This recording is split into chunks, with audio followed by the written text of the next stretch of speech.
자비로우신 우리 아버지 하나님 감사합니다. 오늘도 저희들을 한자리에 불러 모아주시고 또 여러 가지 궁금한 것들을 하나님의 말씀으로 풀어보려고 합니다. 주님께서 지혜와 총명을 주시고 또 하나님 말씀에 비추어서 바르게 이해할 수 있도록 도와주옵소서. 이 시간 주 성령께서 함께 해주시고 우리 마음 가운데 역사해 주시고 마음속에 있는 여러 가지 의문들이 풀릴 수 있도록 자비를 베풀어 주시고 도와주시옵소서. 모든 시종 함께 해주시고 도와주시기를 간절히 의지하오며 주 예수 그리스도 이름으로 기도하옵나이다. 아멘. 우리 성경 한 군데 찾으시겠습니다. 출애굽기 3장입니다.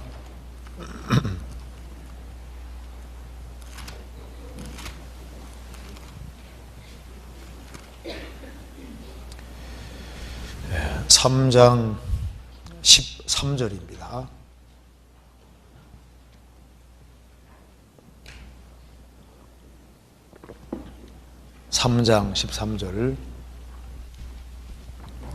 제가 읽겠습니다. 모세가 하나님께 고하되 내가 이스라엘 자손에게 가서 이르기를 너희 조상의 하나님이 나를 너희에게 보내셨다 하면 그들이 내게 묻기를 그의 이름이 무엇이냐 하리니 내가 무엇이라고 그들에게 말하리이까.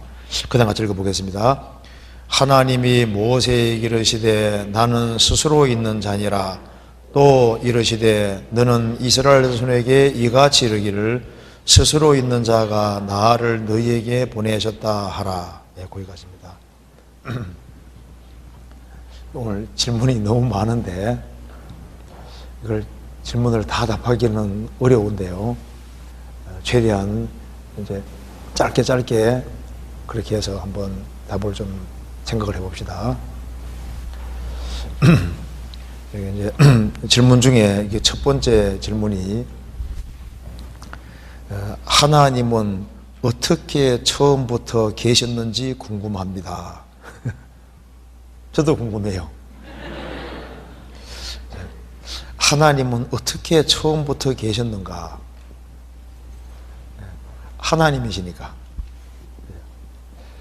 하나님께서 모세를 이스라엘 백성들에게 보내실 때 모세가 하나님께 물었습니다. 하나님, 틀림없이 이스라엘 백성들이 하나님 이름이 뭐냐고 물을 텐데 내가 뭐라고 말해야 되겠습니까? 하니까 14절에 하나님이 모세에게 이르시되 나는 스스로 있는 자니라. 스스로 있는 자가 나를 너희에게 보내셨다 하라. 스스로 있는 자, 원래부터 계셔서 계신 분, 스스로 존재하기 때문에 존재하시는 분. 영어로는 I am who I am입니다. 나는 원래 있어서 있는 자니라, 있기 때문에 있는 자니라. 그래서 스스로 존재하시면서 만물을 존재케 하신 분이 바로 여호와 하나님이십니다. 여기 이제 처음부터 어떻게 계셨느냐, 이제 왜 이 질문을 하냐 하면은 이 시간 때문에 이 질문이 나오는 거예요. 하나님께서 천지를 창조하실 때 태초의 시간의 시작입니다. 천지니까 공간과 물질을 만드신 거예요. 그러니까 시간과 공간과 물질을 하나님이 만드셨기 때문에 시간과 공간과 물질 자체가 사라지면은 어느 것이 먼저였느냐 나중이었느냐 이런 질문 자체가 없어지게 되는 거예요. 그러니까 이제 이런 원래 하나님이 시간 자체를 만들지 않으셨으면은 하나님은 어떻게 존재했을까? 이 질문 자체가 나올 수가 없게 되는 겁니다. 인간은 시간과 물질과 공간 속에 살기 때문에 항상 시간 순서를 생각하게 되고 이 시간 속에서는 스스로 존재하는 건 없으니까 뭔가 존재할 때는 그 눈을 따지게 돼 있는데 시간과 공간과 물질이 사라지면은 이 질문 자체가 처음부터 있을 수가 없는 겁니다. 그래서 하나님이 들 수 없는 돌을 만들 수 있느냐? 이 문장이 벌써 말이 안 되잖아요. 하나님이 들 수 없는 돌, 이 문장이 말이 안 됩니다. 하나님 뭐든지 할 수 있는데 들 수 없는은 벌써 말에 충돌이 생기잖아요. 그 총각 아내가 누구요? 문장 됩니까? 안 됩니까? 문장이 안 되잖아요. 그러니까 하나님은 어떻게 처음부터 이런 질문 사실 안 되는 질문입니다. 왜? 원래부터 계셨고 그분이 시간과 공간, 물질을 만드신 분이니까 시간과 공간과 물질이 사라지면은 그러면 이런 질문 자체가 영원 속으로 들어가면 이 질문 자체가 있을 수가 없는 질문이 되는 겁니다. 그래서 하나님은 스스로 있는 자입니다.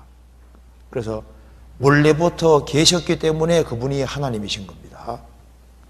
스스로 존재하시면서 만물을 존재케 하셨으니까 그분이 절대자이신 거예요. 넘어가겠습니다. 그리고 창세기 9장 24절에서 27절에는 노아의 아들 함이 범죄하였으나 노아는 함을 저주하지 않고 함의 아들 가나안을 저주하고 있습니다. 또 함의 네 아들 구스, 미스라임, 붓, 가나안 중에서 특별히 가나안이 저주를 받은 이유는 무엇인지 궁금합니다. 창세기 9장 보시겠습니다.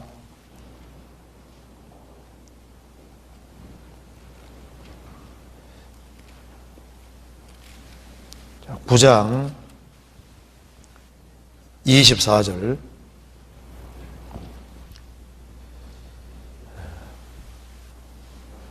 노아가 술이 깨어 그 작은 아들이 자기에게 한 일을 알고 이에 가로되 가나안은 저주를 받아 그 형제의 종들의 종이 되기를 원하노라.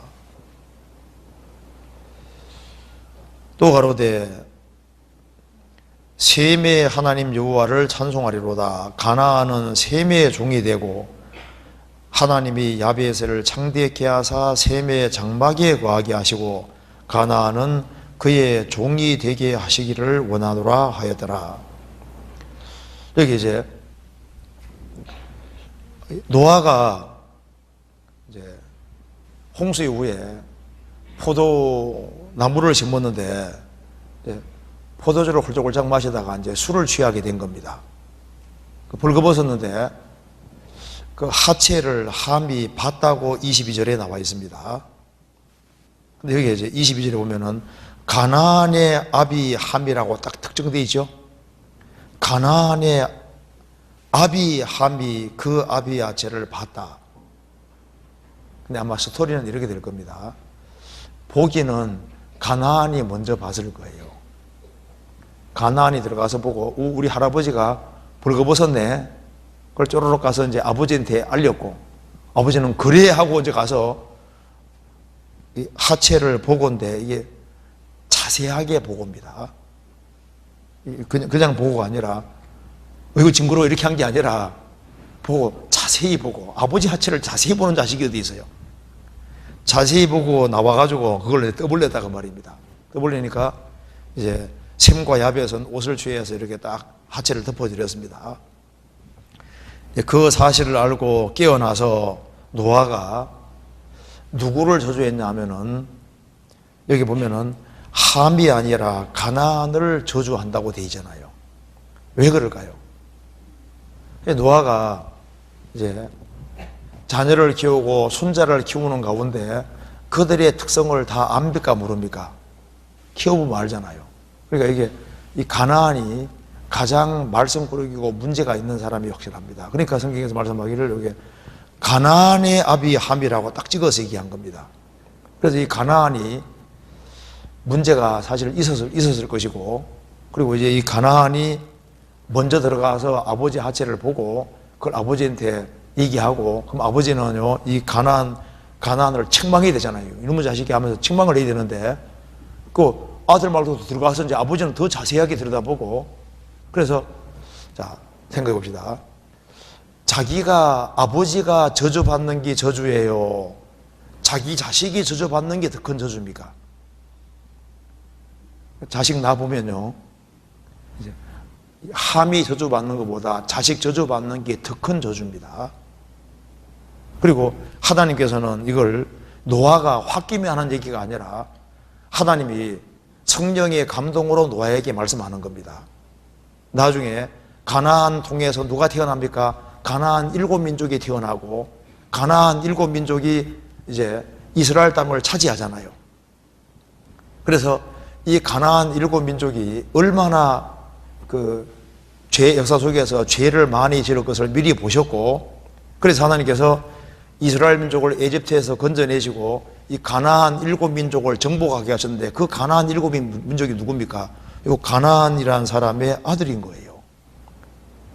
가나안의 아들이 가나안의 7족속이 되는 겁니다.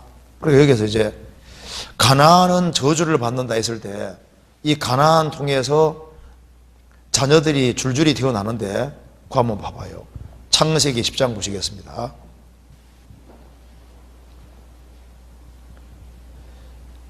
(10장 15절) 가나안은 장자 시돈과 헷을 낳고 또 여부서 족속과 아모리 족속과 기르가서 족속과 휘 족속과 알가 족속과 신 족속과 아르와 족속과 스말 족속과 함마 족속의 조상을 낳았더니 이후로 가나안 자손의 족속이 흩어져 처하였더라. 이 사람들이, 그러니까 가나안의 그 자손들이 이 가나안 7족속을 구성하게 되는 겁니다. 그래서 하나님께서 이 가나안 특별히 여기에 셈의 함의 아들을 가나안을 저주한 것은 자기를 저주한 것보다 더 큰 저주인 거예요. 아세요? 부모는 차라리 자기가 저주받는 게 낫지 자식이 저주받는 건 견딜 수가 없는 겁니다. 근데 그래서 이 함의 자녀들을 창세기 10장 6절에 구스, 미스라임, 붓, 가나안이 있는데, 특별히 가나안을 저주한 이유는 가나안이 사실상 가장 큰 문제가 있었고, 가나안 통해서 태어나는 7족속이 무슨 짓 할 것을 미리 아시고 주님께서 그렇게 저주를 선언해 놓으신 겁니다. 물론 저주가 선포되어 있어도 거기에서 돌이키는 사람은 주님 건져주시는 거예요. 기생 라합 같은 경우는 건져주셨잖아요. 그잖아요. 그래서 저주가 선포되어 있어도 이제 돌이키는 사람은 저주에서 벗어날 수도 있는 겁니다. 그리고 이제 여기 보면은 잘못을 범하는 것은 이게 아버지가 하체를 보였는데, 그런데 왜 가나안의 아비 함이 사실을 사실대로 얘기했는데 왜 그 후손이 벌을 받느냐 하면은, 여기에 아버지가 술 먹고 하체를 벗은 그것과 아버지 공경하기를 피하는 죄를 비교해 봤을 때 아버지 공경하기를 피하는 죄는 훨씬 더 무섭고 큰 죄가 되는 거예요. 그래서 무게 따지면은 함이 어마어마하게 큰 죄를 지은 겁니다. 그래서 부모가 부족한 것이 보인다고 해서 부모에 대해서 함부로 판단하고 이렇게 하면요, 그게 훨씬 더 무섭고 큰 죄가 되는 겁니다. 이 함은요, 세계적인 홍수에서 살아남은 것도 사실 노아 덕분이잖아요. 그러니까 아버지, 어머니께 받은 큰 은혜가 있는데 그 은혜를 망각하고 부모를 욕보이고 그랬을 때 이게 얼마나 큰 죄가 되는지를 보여주는 겁니다. 그리고 여기에 이제 그 다음 질문은 창세기 9장 27절에 하나님이 야베스를 창대케 하사 셈의 장막에 거하게 하시고, 이 말씀은 셈족 아브라함과 이스라엘에서 복음이 시작되지만 그 복음이 유럽을 중심으로 한 야베 족속에게 크게 전파될 것을 예언한 말씀으로 알고 있습니다. 그런데 이 말씀에서 야벳을 창대케 하사 그 결과로 셈의 장막에 거하게 되는 거니까, 야벳이 창대케 되어서 셈족 계열, 즉 아시아 나라들을 식민지로 삼고 산업과 영토를 넓혀가는 근대 제국주의에 대한 예언으로는 볼 수 없는지 궁금합니다. 그럼 큰일 납니다. 그 말이 아니고 여기 봅시다. 26절에 또 가로되 셈의 하나님 여호와를 찬송하리로다. 셈에게는 여호와가 들어있죠. 여호와는 인간과 언약을 세우시고 언약을 성취하시기 때문에 구원과 관계되는 겁니다. 그래서 셈의 하나님 여호와를 찬송하리로다. 그래서 셈의 후손 통해서 이제 이스라엘이 구별되고 이스라엘 통해 예수님이 오시잖아요. 그래서 셈의 하나님 여호와를 찬송하리로다 그랬고, 가나안은 셈의 종이 되고 하나님이 야베스를 창대케 하사. 그래서 야베수에가 유럽 쪽입니다. 유럽을 창대케 하사, 유럽이 크게 본창이잖아요. 하사 셈의 장막에 거하게 하시고, 그래서 예수님이 죽으시고 부활하신 후에 유럽 중심으로 해서 복음이 먼저 전해 들어갔습니다. 그래서 야베수에가 복음을 먼저 받아들여서 셈의 장막에 거하게 하시고 영적인 축복을 받았다 그 말입니다.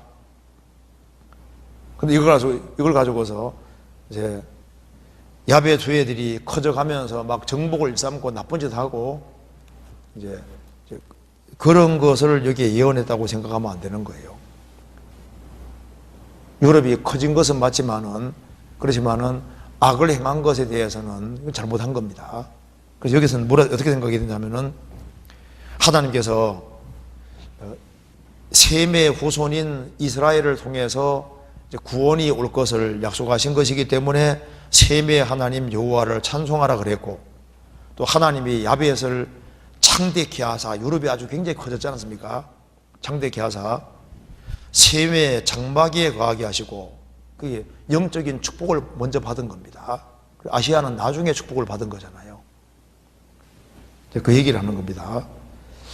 그래서 셈의 장막에 거한다는 것은 영적인 축복을 누릴 것을 말씀하는 겁니다. 이제 그 다음 질문 봅시다. 여기 시편 89편 보시겠습니다.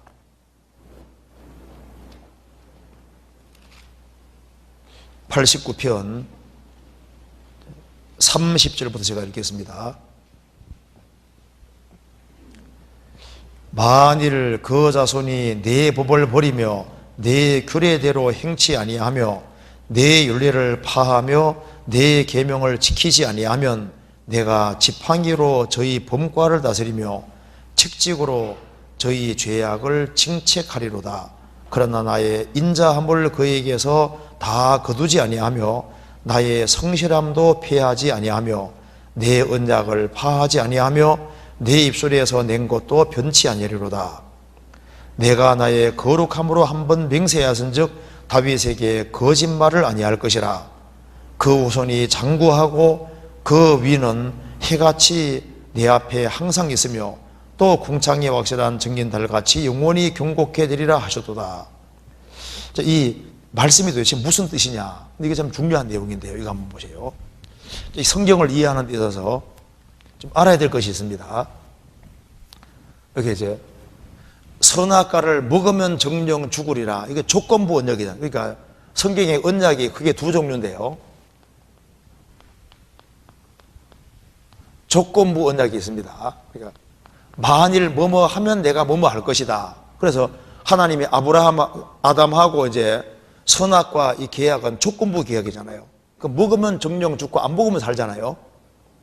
그리고 이제 조건부 언약의 대표적인 것이 뭐냐 하면 바로 신명기 28장에 이스라엘이 출애굽하고 난 이후에 시내산에서 맺은 언약입니다. 너희들이 순종하면 이렇게 복 받을 것이고 불순종하면 이렇게 저주받을 것이다. 그 조건부 언약인데, 그런데 무조건 언약이 있습니다. 그 대표적인 것이 뭡니까? 아담 하와가 죄 짓고 난 이후에 내가 여자의 후손을 보내주겠다. 일방적인 언약이잖아요. 아담이 뭐 보내달라고 말도 안 했는데 하나님이 일방적으로 언약을 약속하신 겁니다. 그리고 그러니까 무조건 언약의 대표적인 예가 창세기 3장에 아담이 범죄하고 난 이후에 하나님이 내려주신 언약은 하나님이 일방적으로 약속하신 거예요. 그리고 이제 그 무조건 언약의 대표적인 것이 바로 아브라함에게 하신 언약입니다. 아브라함을 부르시고 아브라함 너를 통해서 모든 민족이 복을 받게 될 것이다. 일방적인 언약인 겁니다. 그리고 일방적인 언약의 또 한 가지 대표적인 것이 바로 방금 시편 89편에 말하는 다윗과의 언약입니다.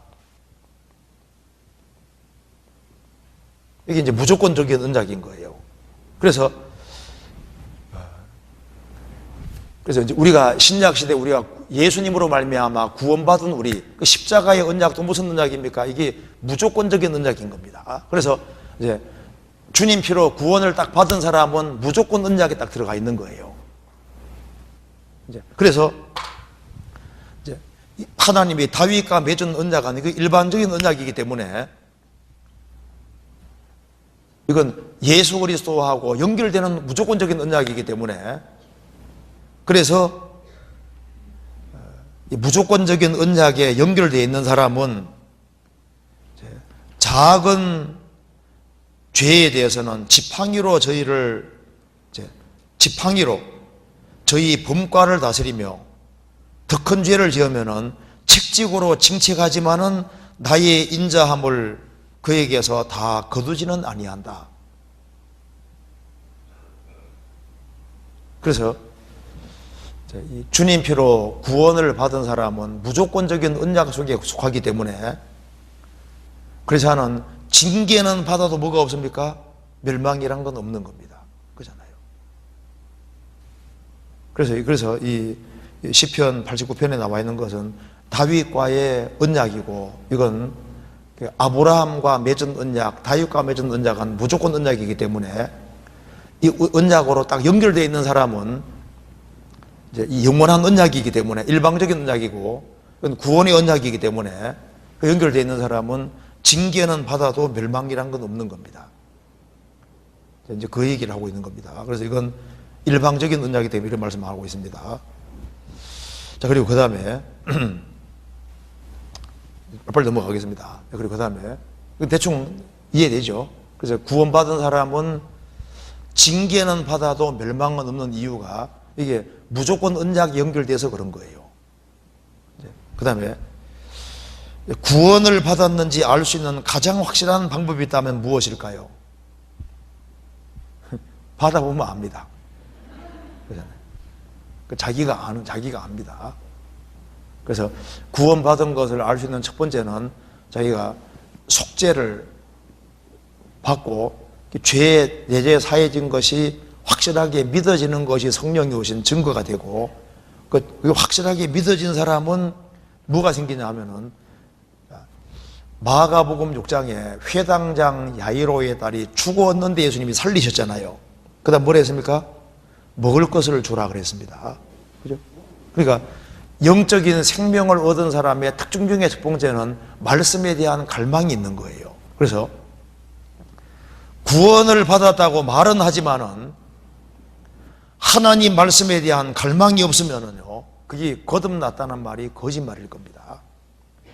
갓 태어난 애기는 젖을 사모하는 것처럼 거듭난 하나님 자녀는 하나님 말씀에 대한 갈망이 있는데 육신은 음식을 먹고 사는 것처럼 영적으로 거듭난 사람은 말씀에 대한 갈망이 틀림없이 있도록 되어 있고 그 하나님 말씀에 대한 갈망이 없다는 것 자체가 뭐예요? 태어나지 않았다는 증거가 되는 거예요. 그래서 구원받았다고 말은 하면서도 성경은 전혀 읽지 않는다, 성경 배우기를 싫어한다, 그게 뭡니까? 그게 생명 없다는 증거인 거예요. 그렇지 않겠습니까? 생명을 얻은 사람은 이게 이제 성경이 귀에 쏙쏙 들어오는 게 신기하다니까요. 그래서 예수님 말씀하시기를 내 양은 내 음성을 들으며 저희는 나를 알며 나를 따르느니라. 주님의 양은 주님의 음성을 알아듣는데 주님 음성이 말씀이잖아요. 그래서 이제 구원받고 나면은 말씀에 대한 갈망이 있도록 되어 있습니다. 그리고 또 한 가지는 이제 구원받은 게 확실하면은 주님의 생명을 얻은 사람은 구원받은 사람을 알아보고 그리고 구원받은 사람을 사랑하는 힘이 있는 거예요. 그래서 우리가 형제를 사랑함으로 사망에서 옮겨 생명으로 들어간 줄 알거니와 사랑치 아니하는 자는 사망에 거하느니라. 우리가 형제를 사랑함으로 사망의 생명으로 구원받은 줄 확실히 안다. 그런데 보세요. 구원받았다고 말은 하는데 구원 안 받은 친구들하고 더 친해. 그 동네가 저쪽 동네 사람입니다. 구원을 받은 사람은 구원 안 받은 사람하고 물과 기름처럼 안 섞입니다. 절대 하나가 될 수 없어요. 하나가 된다면은 그게 생명이 있다는 말이 거짓말이 되는 겁니다. 성경 말씀에서는 우리가 형제를 사랑함으로 사망에 옮겨 생명으로 들어간 줄 알거니와 사랑치 아니한 자는 형제 자매를 사랑치 아니하는 자는 사망에 거하느니라. 그게 구원 안 받은 증거다 그 말입니다. 찾아볼까요? 요한일서 3장 보시겠습니다.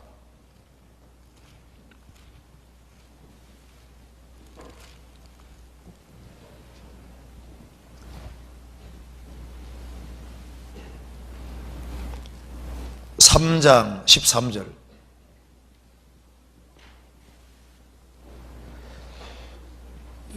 형제들아 세상이 너희를 미워하거든 이상 여기지 말라. 우리가 형제를 사랑함으로 사망에 속겨 생명으로 들어간 줄 알거니와 사랑치 아니하는 자는 사망에 거하느니라.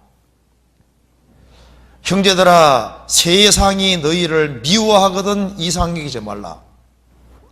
확실히 거듭나면은 거듭난 사람들을 세상 사람들이 미워합니다. 그걸 싫어하는 거예요. 예수님을 미워하고 대적한 세상이기 때문에 거듭난 크리스찬들을 세상이 미워하고 싫어합니다. 너는 유별한 별종이라고 싫어합니다. 자기 같지 않기 때문에 싫어하는 거예요.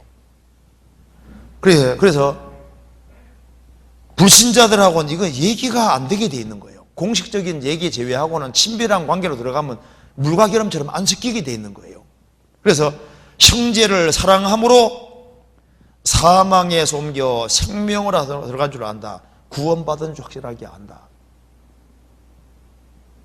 그래서 이제 내가 누구하고 친한지를 보면 알 수 있습니다. 구원 안 받은 사람하고 더 친해, 더 재밌어, 더 좋아요.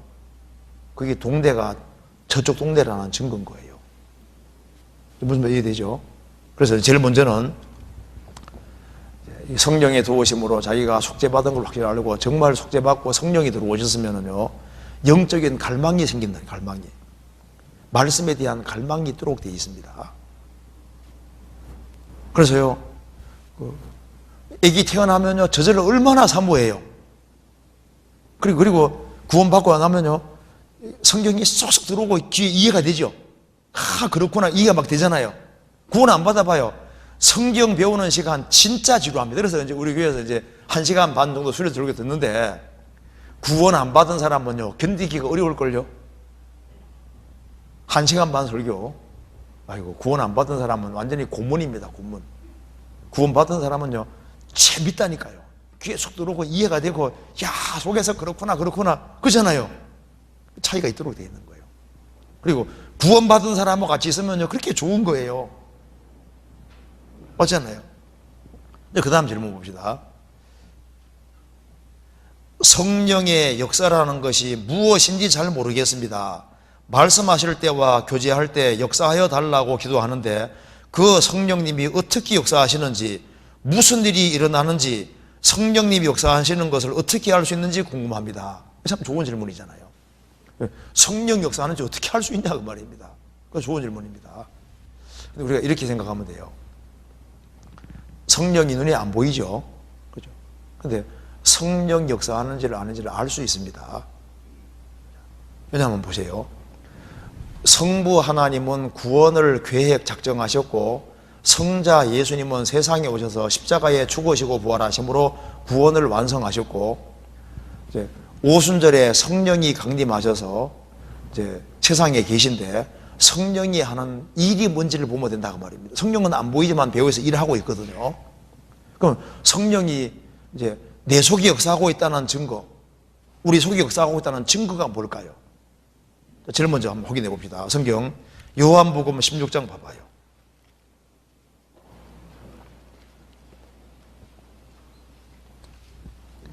16장 8절입니다.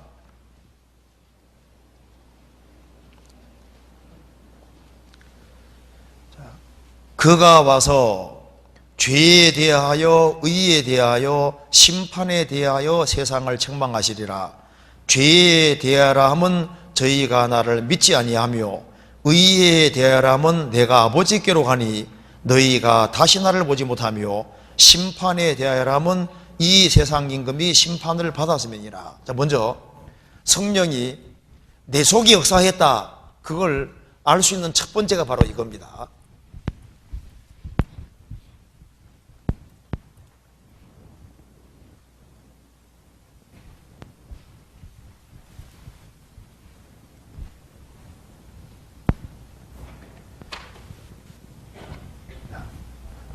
먼저 성령이 역사하는 걸 어떻게 알 수 있느냐, 이거 봅시다.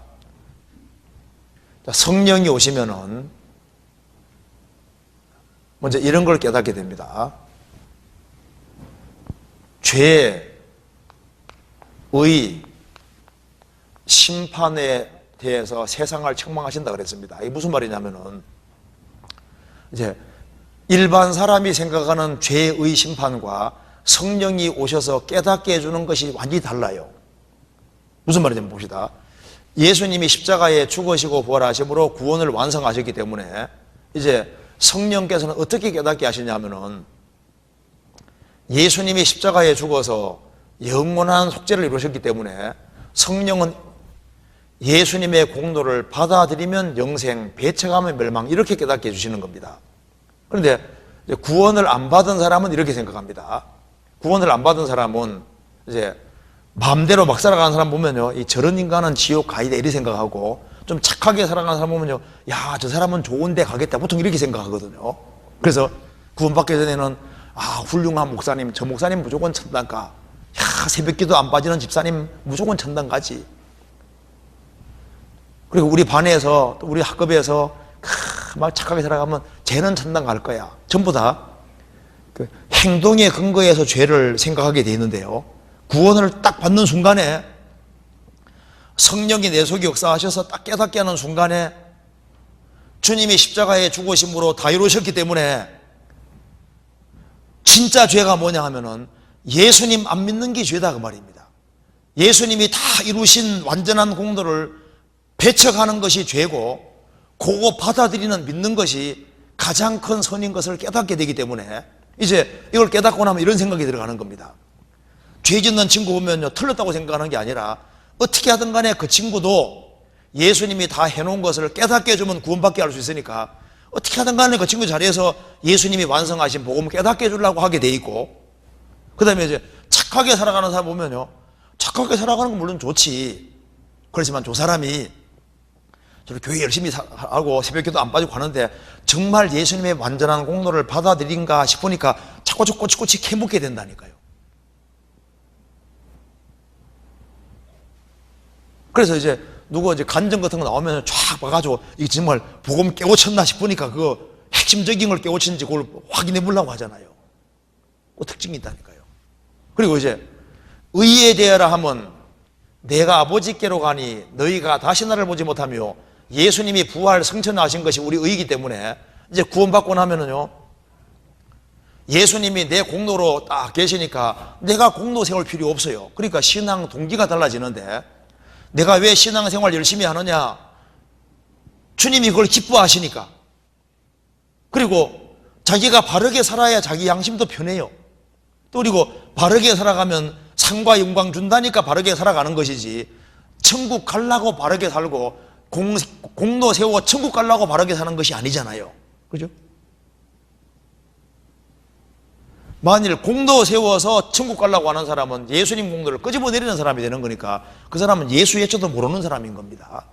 그리고 심판에 대하여라면 이 세상 임금이 심판받았음이니라. 그러니까 예수님이 심판받은 자리가 바로 마귀가 심판받은 자리이기 때문에 마귀 권세에 있는 사람은 전부 다 심판이고, 이제 예수님 십자가 통과한 사람은 예수님이 대신 심판받았으니까 나는 심판이 없고 완전히 해방됐다는 걸 확실히 깨닫게 되는 겁니다. 첫 번째가 바로 이건 거예요. 그래서 이제 성령이 내 속에 역사했다는 증거가 이제 죄와 의와 심판에 대해서 바른 이해를 가지게 된 것은요, 이건 성령이 내 속에 역사했다는 증거가 되는 겁니다. 그러면 성령이 하는 일이 도대체 뭐냐 그 말입니다. 성령은 예수님 증거하러 왔기 때문에 우리 가운데 예수님이 높아지면은 그게 성령 역사하고 있다는 증거가 되는 거예요. 아세요?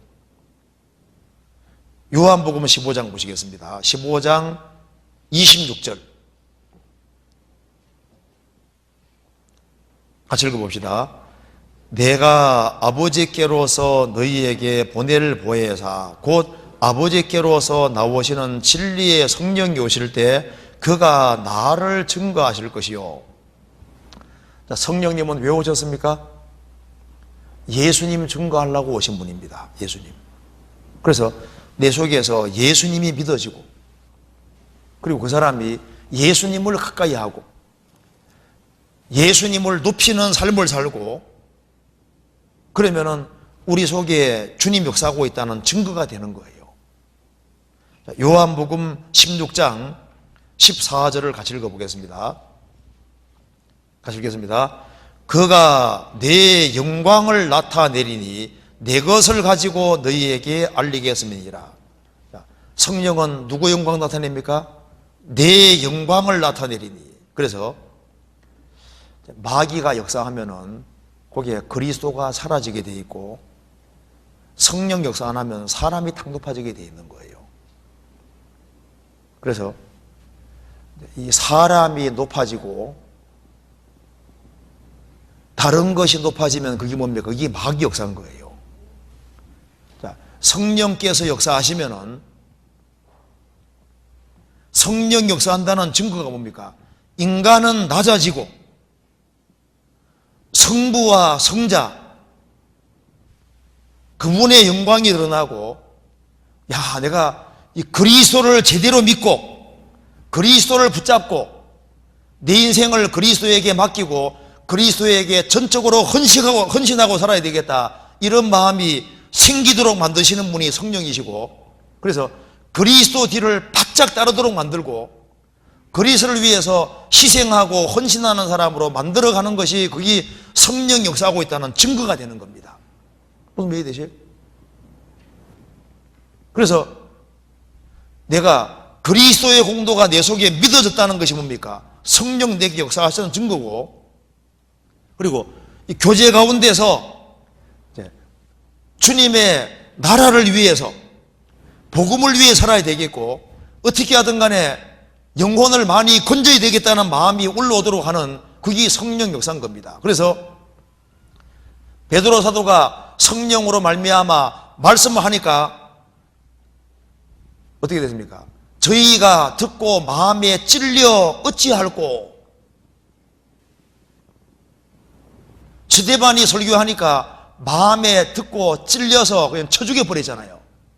그래서 성령께서 역사하시면은 성령의 검이 말씀이기 때문에 하나님의 말씀은 살았고 운동력이 있어 좌우의 날선 어떤 검보다도 예리하여 혼과 영과 및 관절골수를 찔러 쪼갠다는 말씀대로 그래서 이 성령이 역사하는 교회는 하나님 말씀 들으면요 찌릅니다. 막 마음에 성경 말씀 들으면 막 찔리는 거예요. 막 갈등이 생기고 신앙생활 잘 못하면요 성경 말씀이 나를 공격하는 걸로 느껴지잖아요. 내 마음을 편안하게 만드는 게 아니라 들썩들썩거리고 그래서 이제 막 말씀 듣다 보면 막 내가 전도해 막 영혼이 막 생각이 막 나는 거예요. 그렇죠? 우리 아버지 어머니 어떻게 하지? 친구 어떻게 하지? 근데 성령 역사 안 해봐요. 계속 잠재운다니까요. 먼저 그의 나라와 그의 의를 구하도록 만들고 마음을 분발시키시고 주님을 위해서 뜨거운 마음을 가지고 살게끔 성령께서 마음의 불을 일으키는 거예요. 성령을 소멸치 말며 그 말대로 성령이 마음속에 불길을 불러일으키는 겁니다. 그래서 성령의 역사는 한마디로 뭐냐 하면은 성령은 그리스도를 증거하러 왔고 그리스도의 영광 나타내기 때문에 우리 가운데 주님이 높아지고 주님이 중심이 되고 주님 영광을 위해 살아야 되겠다는 마음이 일어날 때 내 속에 성령 역사한다는 증거고 우리 가운데 성령 역사한다는 증거가 되는 겁니다. 그런데 그래서 성령이 함께한다는 증거가 교회는 복음 중심이 되는 겁니다. 왜? 주님이 가장 기뻐하는 것이 복음 전하는 것이기 때문에 내가 복음을 위해 살아야 되겠다, 나를 위해 죽으시고 부활하신 주님 위해 살아야 되겠다, 그런 마음이 일어나고 열정이 일어나고 그럴 때 성령이 역사하고 있다는 분명한 증거인 겁니다. 화끈한 거 주는 게 성령이 아니고, 막 눈물이 폭 쏟아지는 게 성령이 아니고, 그럼 그 쏟아지는데 어떻게 되는 거예요? 그게 중요한 게 아니고 그리스도를 바짝 쫓게 만드는 거예요. 그게 성령이 역사하신다는 증거가 되는 겁니다. 그래서 모태로부터 성령이 충만한 사람은, 모태로부터 성령이 충만했는데 그리스도에 대한 말씀, 그리스도가 마리아 태속에 있었는데 그걸 듣고서 뱃속에서 어떻게 했다고요? 기쁨으로 뛰놀았다고 그랬잖아요. 성령으로 충만한 사람이 그리스도를 기뻐했잖아요. 그리고 그는 무슨 일을 했습니까? 사람을 회개시켜서 그리스도께 향하도록 만들었잖아요. 그러니까 그리스도를 믿게 하고 그리스도를 따르게 하는 것이 성령의 역사인 거예요. 그럼 뭐가 마귀 역사일까요? 그리스도를 멀리하게 만들고 자기 멋대로 살게 만들고 영혼을 위해서 분발하지 않도록 만드는 것이 그게 마귀 역사잖아요. 그래서 인간이 높아지고 사람 중심이 되고 그리스도 말고 뭔가 다른 것이 높아지면 그것이 마귀가 배후에 역사하고 있다는 증거가 되는 거예요. 이해되시죠? 그리고 또 한 가지 여기 질문. 하나님이 살아계심을 성경을 통해서 믿는데 일상생활에서도 함께 하심을 느끼고 싶습니다. 어떻게 해야 하나요? 이게 참 좋은 질문입니다. 하나님의 살아계심을 성경을 통해서 믿는데 일상생활에서도 함께 하심을 느끼고 싶다. 어떻게 해야 하느냐? 성경에서 봅시다. 에베소서 3장 봅시다.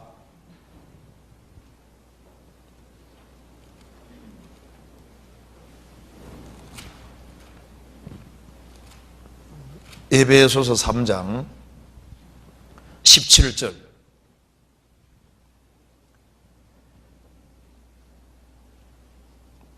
믿음으로 말미암아 그리스도께서 너희 마음에 계시게 하옵시고 사랑 가운데서 뿌리가 박히고 터가 굳어져서, 여기 믿음으로 말미암아 그리스도께서 너희 마음에 계시게 하옵시고, 구원받았을 때 우리 영속에 주님 와 계시는데 구원받고 난 이후에 마음을 누구에게 넘겨주냐가 중요한 문제입니다. 그래서 마음을 자기가 주장하고 있으면은요, 주님이 내 속에 역사하는 걸 잘 못 느낍니다.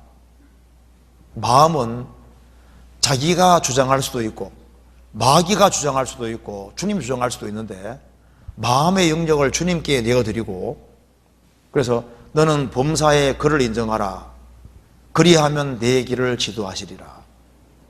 그래서 주님이 앞에 계신 것처럼 순간순간 주님께 여쭙고 그래서 살아가면 주님이 진짜 범사에 주님을 앞세우라, 인정하라, 그리하면 내 길을 지도하시리라. 주님이 순간순간 도와주는 걸 알 수가 있는 겁니다. 그런데 그래도 잘 안 느끼지잖아요. 그렇지 않습니까?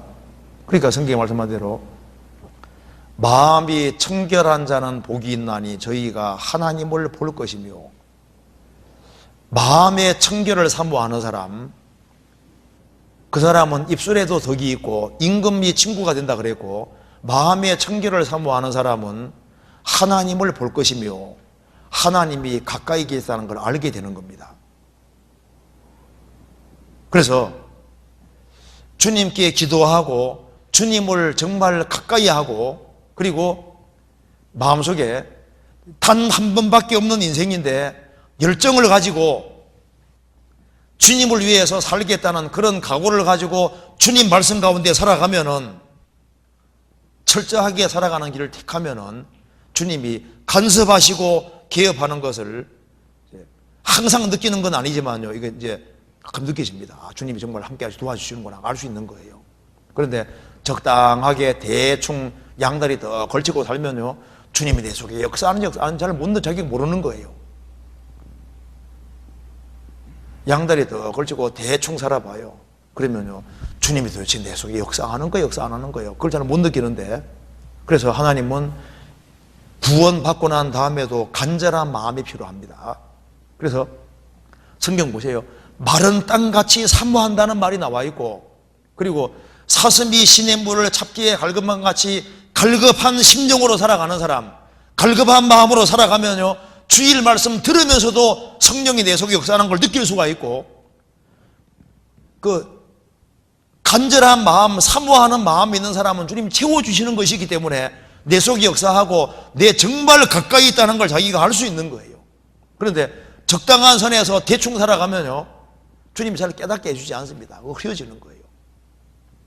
마음에 청결을 사모하는 사람, 마음이 청결한 자는 복이 있나니 저희가 하나님을 볼 것이며, 그리고 이 세상에서 신앙생활을 바르게 하기를 간절히 원하는 사람, 그런 사람은 주님이 인도해 주시는 것이 있습니다. 내가 너의 갈 길을 가르쳐 보이고 너를 주목하여 훈계하리로다. 정말 도와주십니다. 저도 성경 익힐 때 성경 하나 정말 바르게 익혀보려고 갈망하는 마음이 굉장히 컸었는데, 그런데 이거 진짜 그런 길이 열립니다. 그러니까 적당하게 대충 살면요, 주님이 도대체 얻어 터지면서도 모르거든요. 미련한 자는 징계를 받으면서 징계 받은지도 모를 수 있는 거예요. 그래서 제일 중요한 것은 여기 이제 일상생활에서 하나님이 함께 하심을 느끼고 싶다. 그러면요, 이거 절실하게 살아야 되는 겁니다. 사실은요. 정말 사모하는 마음으로 주님을 정말 더 알고자 하는 그런 갈망 가지고 사는 사람, 그런 사람은 주님 눈여겨보시고 생활 속에서도 느낄 수 있는 겁니다. 그런데 이 고생 같은 거 하는 거 싫어하고 아주 이기적이고 자기 주관적이고 적당한 선에서 눈두장 찍는 것처럼 딱 그런 식으로 해봐요. 그러면요, 이게 주님이 자기 속에 크게 역사하는 걸 잘 못 느끼는 거예요.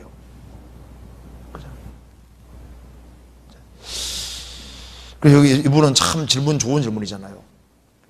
하나님의 살아계심을 성경을 통해서 믿는데 일상생활에서도 함께 하심을 느끼고 싶다.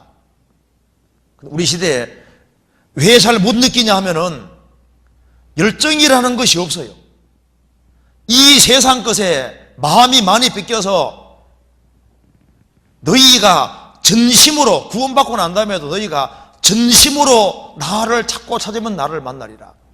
전심으로 이 젊은 시절에 주님을 더 알고자 하는 그런 간절한 갈망을 가지고 사모하는 마음이 있는 사람, 그런 사람을 주님 찾아오시고 역사해 주시는 거예요. 예수님 공생의 당시에도 아무나 예수님 만난 게 아니잖아요. 왜 예수님이 여리고를 지나가십니까? 거기에 삭개오가 뽕나무 위에서 갈망하고 있잖아요. 왜 예수님이 여리고성으로 들어가냐면 거기에 소경거지 바디메오가 찾고 있는 거예요.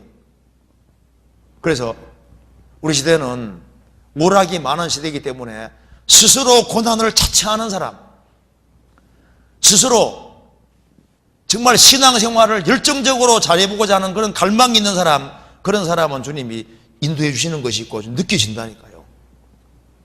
주님이 구원받은 사람을 이끌어 가시지만은 딱 보고 계십니다. 보고 계시면서 누가 정말 찾는지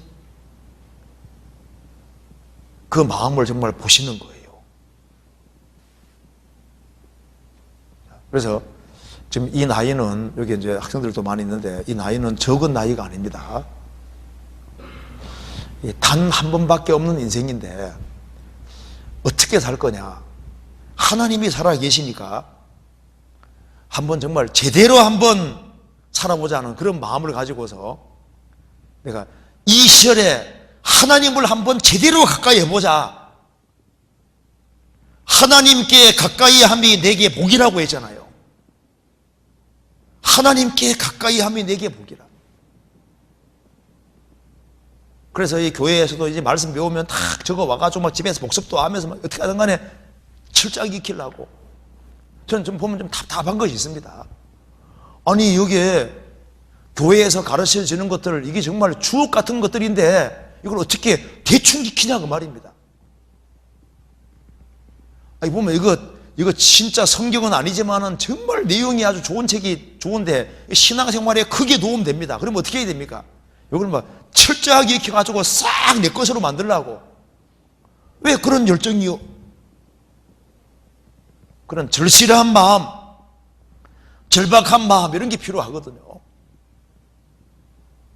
그런 마음 있는 사람은 자나 깨나 무슨 생각할까요? 어떻게 하면 저 주변 친구들을 어떻게 하면 건질까? 주변 사람 어떻게 하면 건질까? 어떻게 하면 전도할까? 그런 절실한 마음을 가지고 살아봐요. 그럼 주님께서 이 지혜 주시고 정말 도와주시는 게 느껴지는 거예요. 간섭해 주시는 것이 있다니까요. 인생을 이끌어 가시는 것이 맞다니까요. 주님이 도와주시는구나. 그 자기가 알 수 있습니다. 왜? 하나님 살아계시잖아요. 그래서 절실하게 살아가면 항상 느껴지는 건 아니지만요, 가끔씩 주님이 주님 역사하고 계시는구나. 그 자기가 가끔씩 느끼도록 만들어 주시잖아요. 그 다음에 교회 학교 때 친구 사이에서 형제자매라는 호칭, 대하는 태도를 어떻게 해야 하나요? 그래서 형제님, 자매님하고 이렇게 말을 놓는 것이 안 좋습니다. 그래서 서로 존경하기를 먼저 하라는 말씀대로 이제 이 말을, 친할수록 말을 안 놓으려고 하는 것이 좋아요. 여기 또래 형제자매님끼리 또래니까, 같은 나이니까 반말로 편하게 얘기해 왔는데 갑자기 존댓말을 쓰려고 하니 힘이 듭니다. 특히 더욱 가까이 지냈던 형제자매와는 반말 안 쓰는 게 정말 어려운데 공적인 모임이 아닌 경우에는 반말로 편하게 얘기해야 되지 않을까요? 그게 바꾸는 게 좋아요. 편하죠. 그래서 사랑은 무례히 행치 않는다 그랬는데 그 관계가 좋은 관계로 가기를 정말 원하면은 예의를 갖추고 반말을 안 하는 게 잘하는 겁니다. 그리고 예의를 취하면요, 그게 그 관계가 좋은 관계가 되고, 그래서 예의는 좋은 관계를 지속하는데 필수적인 거예요. 그래서 겸손은 예의의 정신이 되는 거예요. 그래서 이 마음을 낮추고 형제자매님에 대해서 이렇게 말을 반말로 하고 놓지 말고 형제님 자매님 하고 있지 않습니까? 이렇게 그 표현을 그렇게 바꾸는 게 좋겠습니다. 진짜예요.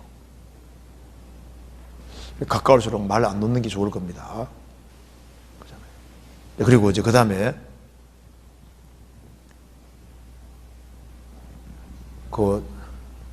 너무 친하다고 해서 말 함부로 툭툭 하잖아요.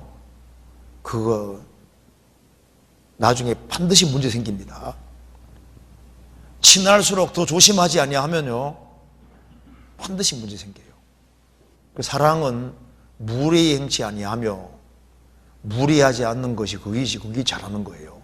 그리고 친할수록 말을 신중해야 됩니다. 조심해야 됩니다. 우리가 탁 던지는 말이 나중에 문제가 생겨요. 그래서 그런데 형제님, 자매님 하면서 있지 않습니까? 이 말을 안 놓는 길을 택하면요, 말을 조심하게 돼 있다니까요. 상처 주는 말을 결국은 안 하게 되는 거니까 관계가 더 지속이 될 수 있는 거예요. 말을 놓으면은 나중에 친해지면은 이 교제가 하는 게 아니라 인정으로 치우쳐서 나중에 문제가 됩니다. 신앙생활은 인정으로 따라가는 게 아니에요. 인정이 아니기 때문에 말을 놓지 말고 서로 항상 조심하고 예의를 취하는 게 잘하는 거예요. 그래서 친한 친구 집에 갈 때도 꼭 이렇게 갑자기 쳐들어가면 안 됩니다. 그것도 항상 물어가면서 이렇게 해야지. 근데 이웃 집에도 너무 자주 가도 안 돼요. 예의에 안 맞는 거예요. 자주 가면 미워하는데 그것도 몰라요. 너무 자주 가면 안 됩니다. 그래서 이 무리 행치 않도록 그거 조심해야 되는 겁니다. 그리고 또 한 가지 질문은 남의 허물을 볼 때 사랑으로 덮어주라는 말씀을 어떨 때 적용하는 건가요? 말씀으로 권면이 필요한 상황인데도 덮어줘야 하나요? 여기 이제 좀 좋은 질문입니다. 남의 허물을 볼 때 사랑으로 덮어주는 말이 어디까지냐 그 말입니다. 자, 성경 써봅시다. 마태복음 18장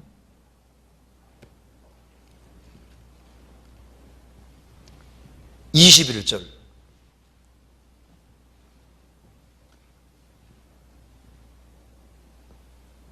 그때 베드로가 나와 그러되 주여 형제가 내게 죄를 범하면 몇 번이나 용서하여 주리이까 7번까지 하오리이까 예수께서 가라사대 내게로 오노니 7번뿐 아니라 70번씩 7번이라도 할지니라. 형제가 내게 죄 범하면, 내게 죄 범한다는 게 뭡니까? 내 마음에 상처 줄 수 있고 내게 문제 줄 수 있잖아요. 그 개인적인 것에 대해서는 주님께 우리는 무한한 용서를 받았으니까 70번에 7번씩일지라도 용서하라 그 말입니다. 그래서 형제자매들이 어떤 성격적으로 부족한 부분이 보일 때는 기도해주고 이렇게 덮어줄 수 있는데 권면이 필요한 것이 있습니다. 특별히 교회적으로 문제가 되는 것에 대해서는 그 반드시 권면을 해야 됩니다. 눈 감아주는 건 큰 죄가 되거든요. 예를 들어서 교회 안에 잘못된 교리 갖고 들어온다. 그 반드시 그 뜯어고쳐야 됩니다. 도덕적으로 무슨 큰 죄를 지었다. 그거 책망하지 않고 내버려 두면요, 그건 큰 죄를 짓는 게 되는 거예요. 면책은 숨은 사랑보다 나은 겁니다. 그래서 베드로 사도가 외식할 때 바울 사도가 면책, 책망했잖아요. 크리스찬이 명백히 잘못했을 때 그걸 책망해 주는 것이 그게 사랑한다는 증거예요. 그런데 잘못되게 행하는데 내버려 두면 그거 잘못된 거죠. 그래서 우리가 개인적으로 뭔가 그 사람이 부족한 모습이 있는 것에 대해서는요, 그건 기꺼이 용서해 줄 수 있지만은 그 사람이 잘못되겠다 싶으면요, 책망해 주는 게 잘하는 거예요. 마태복음 27장 보시겠습니다.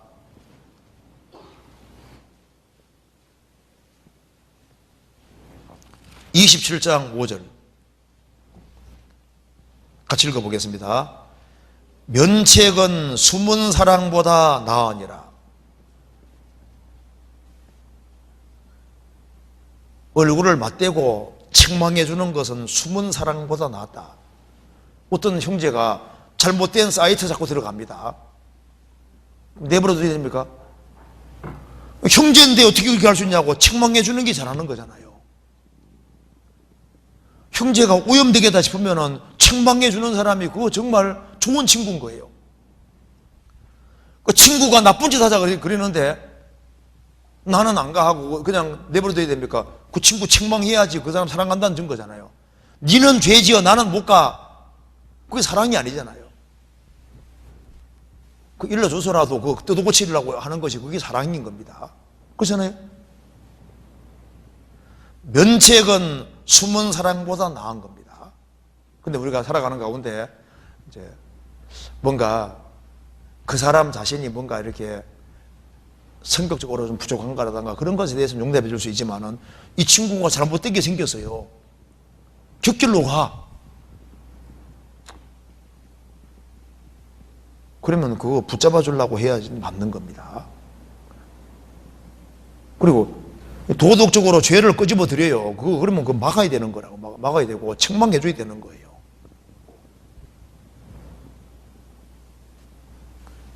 죄에 대해서는 쉬쉬하면 안 되는 겁니다. 그잖아요. 죄는 항상 죄입니다.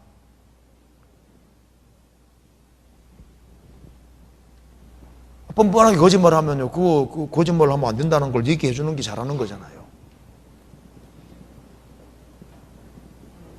그 어물쩍어물쩍 넘어가면 이게 안 되는 겁니다. 그래서요, 우리가 개인적으로 내가 당하는 건 당하면 되는 것이지만은 그래도 내가 당해도 그 형제가 잘 되기 바라는 건 좋은 거지 않습니까? 잘하는 건데. 근데 그 친구 잘못되겠다 싶으면요, 그거는 이제 옆에 얘기해서라도 어떻게 하든 간에 뜻을 고쳐서 정말 바르게 주님 뜻을 따라 살도록 이렇게 만드는 것이 잘하는 겁니다.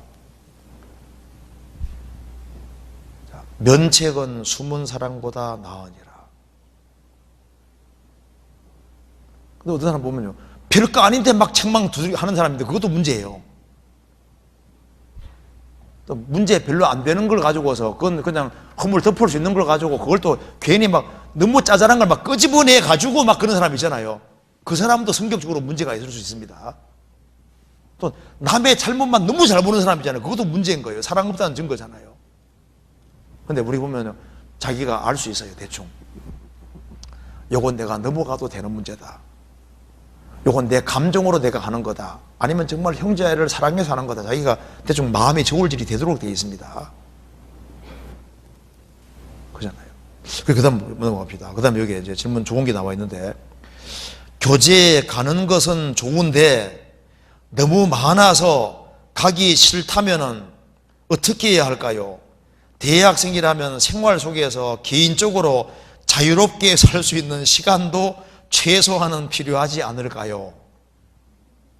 이게 누가 질문했는지 모르지만 여기 참 좋은 질문 같아요. 그죠? 교제에 가는 것은 좋은데, 그죠? 구원받은 사람은 교제 가는 건 좋은데, 요까지 맞잖아요. 교제 가는 건 좋지요. 교제 가기가 싫은데 이러면 이거 진짜 문제가 있거든요. 교제 가기가 싫은데 이러면은요, 여기 교제 가는 것은 좋은데 잖아요. 이 생각이 정상입니다. 교제 가는 게 좋죠. 그런데 너무 많아서 가기 싫다면은, 정말 너무 많아서 가기 싫을까? 진짜일까? 얼마나 많이 가길래 너무 많아서 가기 싫다면은 뭐 그렇게 많겠어요? 어떻게 해야 할까요? 사실은 이것도 하나님 생각해 보면요, 너무 많은 것이 사실 아닐 수 있어요. 너무 많아서 정말 너무 많겠어요?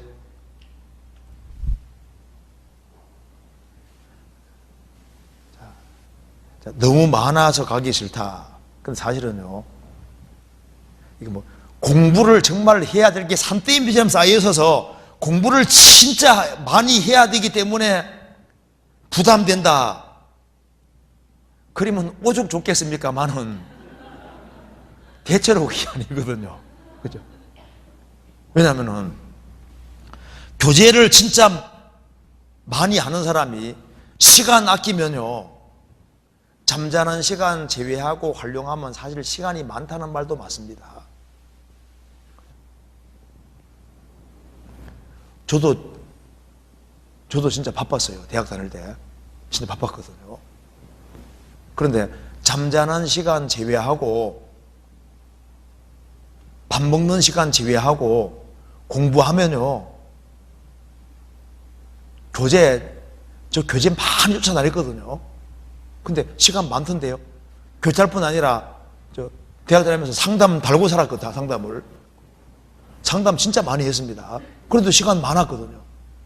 그리고 우리 저 레포터 써야 되지요. 아이고, 막 숙제도 얼마나 많고 많은데 잠자는 시간 제외하고 시간 활용하려고 그러면요, 시간을 악착같이 아끼면요, 시간 많아요. 저도 여기 성경에 관계되는 책을 대학교 때 많이 읽었거든요. 책 진짜 많이 읽었어요. 근데 시간 많았거든요. 또 방배동까지 교회가 또 얼마나 멀어요. 멀어도 교제 다 참석하고 시간이 많았는데, 여기 교제에 가는 것은 좋은데 너무 많아서 가기 싫다면 어떻게 해야 할까요? 근데 너무 많아서 가기 싫은 게 아니라, 이거 진짜 이게 성령이 주는 생각인지 마귀가 주는 생각인지, 너무 많아서 진짜 너무 많은 건가? 시간을 바르게 안 보내서 그런 건 아닐까요? 근데 요즘 보면요, 진짜 문제가 많습니다. 왜 이렇게 시간을 안 아끼는지 몰라요. 시간을. 이 정말 금쪽 같은 시간인데 교제에 같이 형제매들하고 있는 시간은 아까운 시간 아닙니다. 왜? 그게요, 절대 아까운 시간이 아니에요. 거기에서 많은 것들을 사실 시간 지나면 배우게 됩니다. 근데 우리가 살아가는 가운데 여기에 너무 많아서 진짜 많을까? 오히려 쓸데없는 데 보내는 시간이 너무 많지 않냐 그 말입니다. 여기 말하기를 또 개인적으로 대학생이라면 생활 속에서 개인적으로 자유롭게 살 수 있는 시간도 최소한은 필요하지 않을까요? 네. 잠자는 시간 제외하고 우리는 크리스찬입니다. 최대한 시간을 아끼고 다른 사람이야 무슨 짓 하든 말든 간에 그건 세상 사람이고 우리는 주님 피로 값주고 사서 주의 것이 된 사람이기 때문에 다른 사람이 놀 때 같이 놀고 세상 사람처럼 즐기고 살면 언제 주를 위해서 모든 걸 준비합니까? 우리는요, 그러니까 세상에 이게 원한이 없는 사람하고 있는 사람이 다른 거예요. 마음에 원한이 있는 사람, 그리고 내가 주님 앞에서 이게 불쌍한 영혼들이 너무 많은데 이 영혼들을 내가 생을 살아가면 주님 앞에 갈 때까지 얼만큼을 건져야 되겠냐? 그것이 크면 클수록이지 않습니까? 제대로 배워야 되겠으니까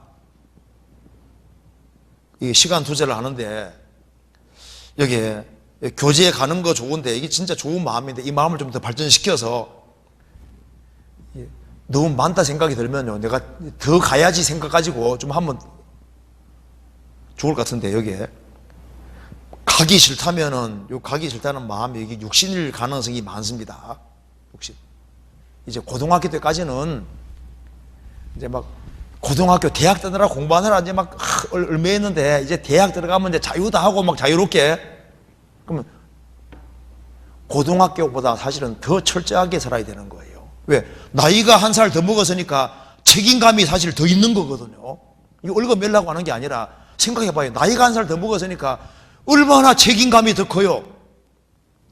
이제 내가 대학 생활을 바르게 하면은 그리고 내가 시간을 아껴서 교제 생활을 바르게 해서 훌륭한 크리스찬이 되고 내가 시간을 아껴서 더 철저하게 해서 바르게 익힐 걸 익혀가지고 하면은 하나님 앞에 얼마나 쓰임받을 수 있겠냐 그 말입니다. 그렇잖아요.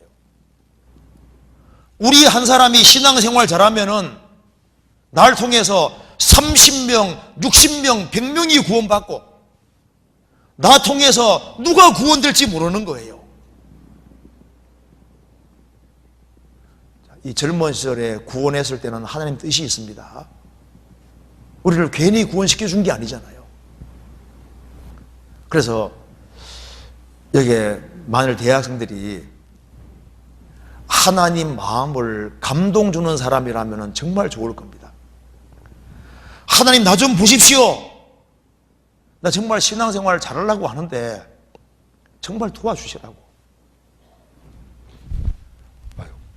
그러니까 나 하나님 내 주변에 내가 나이도 한 살 더 먹고 이제 대학생인데 내 인생 어떻게 살아야 되겠습니까? 정말 하나님 앞에서 불쌍한 영혼이 너무 많은데 내가 어떻게 건져야 되겠습니까? 그런 마음 가지고 준비하면요 주님 도와주실 거예요. 그래서 여기에 교재 나오는 거 있지 않습니까? 이거 그냥 괜히 모임 만드는 게 아니라니까요. 그냥 이 교인들을 얽어매려고 하는 게 아닙니다. 그런 문제가 그런 게 아니에요. 이 대학 시절에 유혹이 많은 시절에 같이 모여서 신앙생활 잘하면요 그 사람이 사회에 나가서 얼마나 많은 사람을 건지고 세우겠습니까? 그 다른 사람 영혼들 때문에, 영혼들 때문에. 우리가 구원받기 위해서 얼마나 많은 사람이 희생 수고했습니까? 우리가 만일 이 젊은 시절에 정신 차리고 시간을 아끼고 교제하는 것을 즐거워하고 더 적극적으로 모이고 그러면은요, 주님이 도와주시면은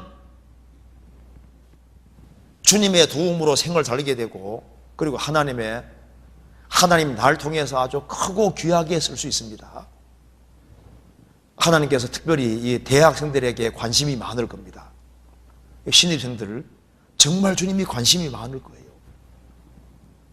그래서 특별히 청년들이 같이 모여서 그리 모이기를 힘쓰고, 그리고 그것을 기뻐하고 즐거워하고, 그러면 즐거운 마음으로 공부하면 공부도 잘 되고, 그래서 오히려 모임을 열심히 하는 것이 오락을 줄이고 공부를 더 할 수 있게 만드는 게 될 겁니다.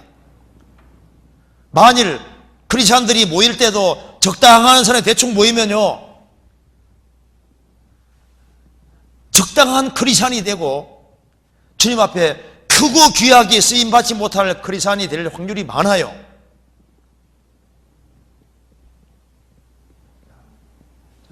인생은 한 번밖에 없는 것이기 때문에 이 시절에 머리가 정말 제일 좋을 때잖아요.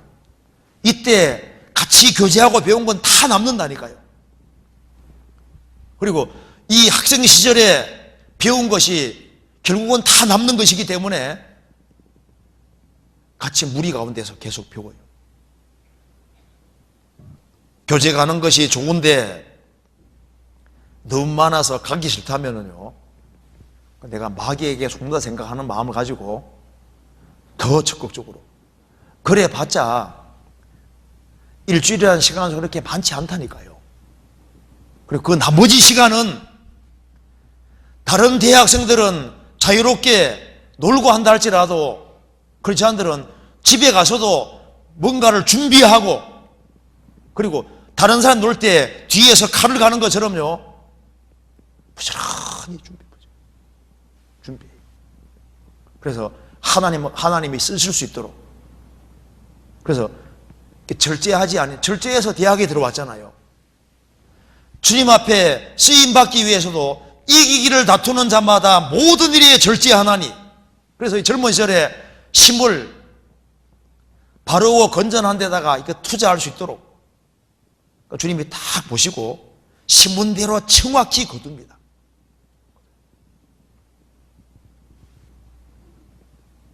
그래서 이제 대학생이니까 자유다 이렇게 생각하지 말고, 대학생이니까 책임이 더 큽니다. 많이 배우는 사람은 더 큰 책임이 주어지게 돼 있는 거예요. 나이가 한 살 더 먹고 대학에 들어갔다는 것은 책임이 크다는 거 알아야 됩니다. 주변 사람에게 영향력을 미치는 사람이 되고 있다는 증거인 거예요. 그리고 여기에 그 다음 질문에 학교 행사, MT, OT, 입학식, 새내기 배움터를 가면 안 되나요? 이 질문보다 안 가면 안 되나요? 이 질문이 얼마나 좋아요. 가면 안 되나요? 이 질문이 좋아요. 안 가면 안 되나요? 어느 질문이 더 좋아요? 자, 왜 제가 이 말씀 하냐면은, 대학에 들어가면은 하나님만 볼까요? 마귀도 볼까요? 마귀도 보잖아요. 그래서 이제 고등학교 시절에는요, 다 얽매여 있었잖아요. 이제 대학은 자율이기 때문에 시간이 많이 생각보다 많습니다. 그러니까 이제 마귀가 얘들 이제 대학 들어오네, 이제 얘들을 넘어뜨려야 되겠다 하고 지금 있잖아요. 마귀가 작전 짤까 안 짤까요? 솔직히 짤까요 안 짤까요? 짜지요. 짜기 때문에 우리가 미리 짜는 거예요. 무슨 말 이해돼요?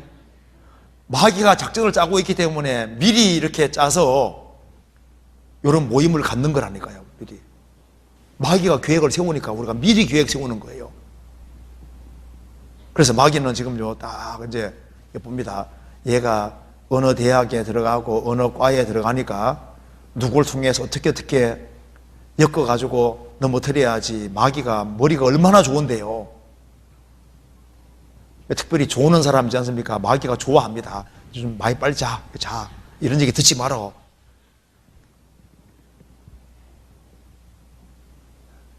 마귀가 벽 위에 있어요. 마귀는 틈을 딱 노리고 있습니다. 그래서 먼저 구원받고 신앙생활 잘하는 사람들, 선배들 얘기를 잘 들으면요, 겪어왔기 때문에 그 선배들 얘기를 잘 들어야 되는데, 구원받고 신앙생활 잘하는 선배들의 얘기를 들어야 되는 거예요. 그럼 그 선배들은 주로 뭐라 얘기합니까? 안 가도 대학생활 하는데 천년 지장이 없어. 그렇게 말하지 않았던가요?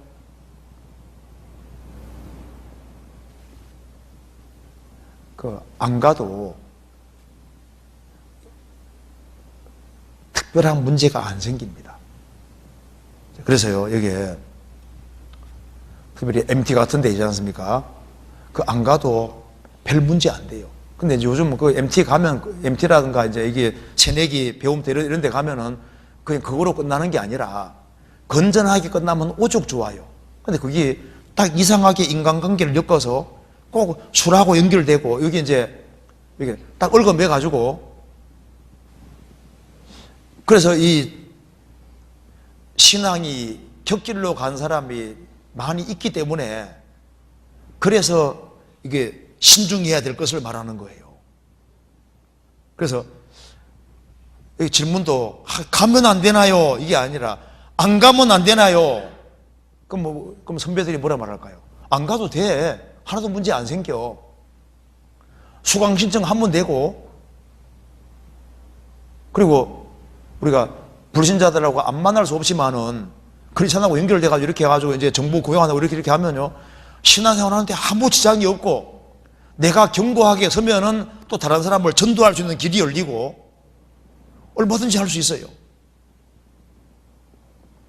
그래서 이거는 가까운 선배들이 또 많이 있으니까 물어봐요. 물어보시면요, 그것도 신앙생활 잘 못하는 사람에게 묻지 말고 신앙생활 아주 신실하게 잘하는 사람에게 물어봐요. 그러면 답을 아주 잘해 줄 겁니다. 그리고 이제 학기 초 술자리 대처법이 궁금합니다. 어떻게 하면 돼요? 대학의 특징이 자율입니다. 자율. 꼭 가야 되는 게 아니거든요. 그래서 술자리 대처법이 궁금하다. 안 가면 돼. 그죠? 그리고 어쩔 수 없이 엮이는 경우는요, 방법이 여러 가지가 있어요. 집안일 때문에 이제 예의가 필요할 수 있거든요. 어떤 꼭 이렇게 가야 될 자리에 집안에 일이 생겨서, 그럼 일을 집에서 만들면 되는 거예요. 그래서 엄마, 아버지 지금 이런 상황인데, 지금 내가 이 자리에 꼭 갈 수밖에 없는 상황인데 어떻게 하면 좋겠냐고. 그러면 일단 니는 참석을 하면서, 인사하면서 부모가 데려와서 데려가는 경우도 있고, 할 때 작전 짜면 돼요. 작전을. 모사가 많으면 경량이 성하니까 방법이 많이 있습니다. 어쩔 수 없이 딱 엮이는 경우가 있거든요. 이건 뭐 교수님도 오고 어떻게 하면 빠져나갈 수 없는 그런 상황이 생길 수 있는데, 그런데 그 자리에 가면 꼭 이렇게 술을 마시게끔 만들 수도 있잖아요. 그러면요, 그 집안하고 작전 딱 짜가지고 이제 아버지가 모시러 가든지 모시러 오게 하든지 해가지고, 그래서 집안에 급한 일이 있어가지고 가야 되기 때문에, 그래서 아버지가 모시러 왔다 하면요, 그 오기에서도 다 이해를 한다니까요. 그럼 빠져나갈 수도 있고 방법은 많이 있으니까 작전 짜면 돼요. 근데 한 잔 마시기 시작하잖아요. 그럼 그 다음 봐요. 그 다음에 줄줄이 엮인다니까요. 그러니까 처음부터 딱 금을 걷는 식으로 가면요, 그러면 그 다음부터는 그 아주 단호한 태도를 취하면요, 또 그 다음에 이제 그 분위기를 완전히 흐리게 할 수도 있으니까 연결이 안 되는 게 잘하는 거고, 그리고 이제 그런 상황이 주어지면 얼른 대책 세워서 이렇게 빠져나올 수 있고 방법 많이 있어요. 그래서 의논하고 지혜 구하면요 다 방법이 있도록 되어 있습니다. 그래서 다른 사람 마음 상하지도 않게 하면서 계약 생활은 잘 하면서 또 잘 빠져나가면서 이렇게 할 수도 있고 방법이 많이 있으니까, 그래서 처음부터 아예 안 되는 건 안 되는 것으로 해가지고 딱 금을 그어요. 아무도 안 보니까 몰래 먹으면 되겠지 하고 한 잔 먹기 시작하잖아요. 그러면 이제 그 다음부터는 이제 한 잔으로 끝나는 게 아니라니까요. 이제 줄줄이 쫙 엮이게 돼 있는 거예요. 우리가 처음부터 딱 금을 긋는 길을 택하는 게 현명합니다. 사람을 두려워하지 말고 하나님을 두려워해서 처음부터 딱 금을 그어요. 그 다음 여기에도 그 다음 질문에 이제 여기 술자석에도 내 혼자 크리스찬이고 불신자들이 가득 있으면요 그거 참 빠져나오기 어렵습니다. 그러니까 아예 처음부터 그 자리에 안 있는 게 잘하는 거죠. 거기서 같이 있는 자리에서 아주 단호하게 딱 취하면요, 물론 잘하는 것이지만은 차라리 그럴 바에는 안 가는 게 잘했다는 걸 자기 알다니까요. 괜히 그 분위기를 확 흐리게 만들어 버리잖아요. 그래서 내가 먼저 영적으로 강해지는 것이 필요하고 일단은 단호한 태도 취하셔요. 그게 잘하는 겁니다. 그리고 두 번째, 그 다음 질문 봅시다. 이성 친구 전도, 이성을 친구로 사귀어도 되나요? 성경에서 봅시다. 고린도전서 5장 봐봐요.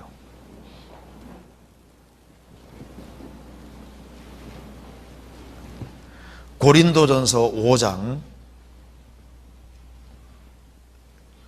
9절입니다.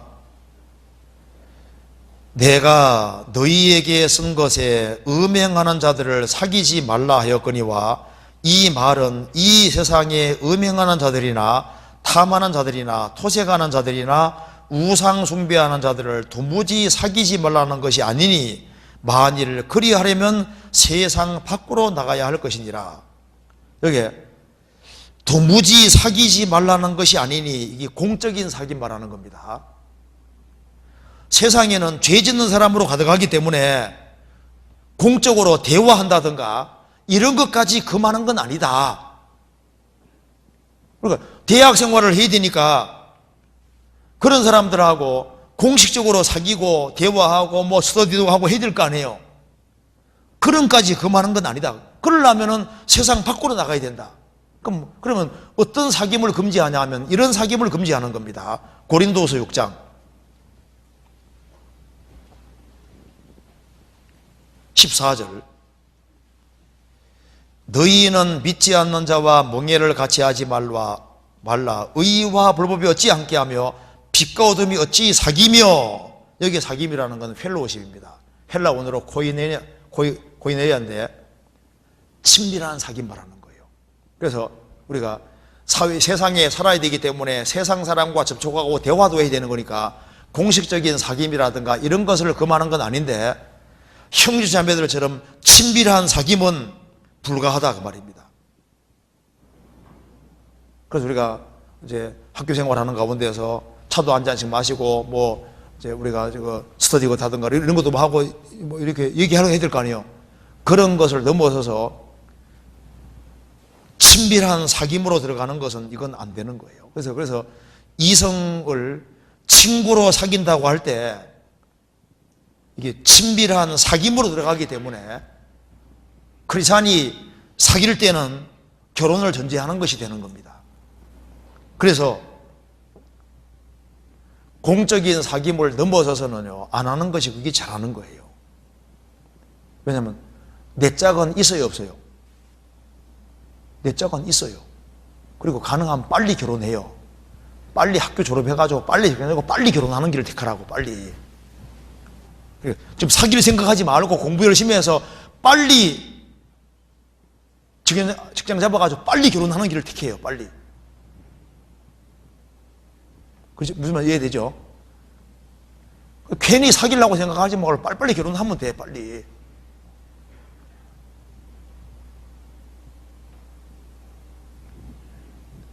무슨 말인지 아시겠죠? 아시겠죠? 그리고 그 다음에 어떻게 고등학교에서 넌 왜 남자 또는 여자 친구가 없어 안 사귀어? 라는 질문, 친구의 질문에 그리스도이니까 라고 말하기엔 뭔가 설명이 부족해 보입니다. 일일이 이유를 설명하기엔 친구가 이해를 못할 것 같습니다. 친구는 학생 시절 젊었을 때 다양한 이성과 사귀어보고 자기 스타일을 발견해서 결혼해야지 안 그러면 결혼을 제대로 못한다고 하는데 저는 그렇게 생각 안 합니다.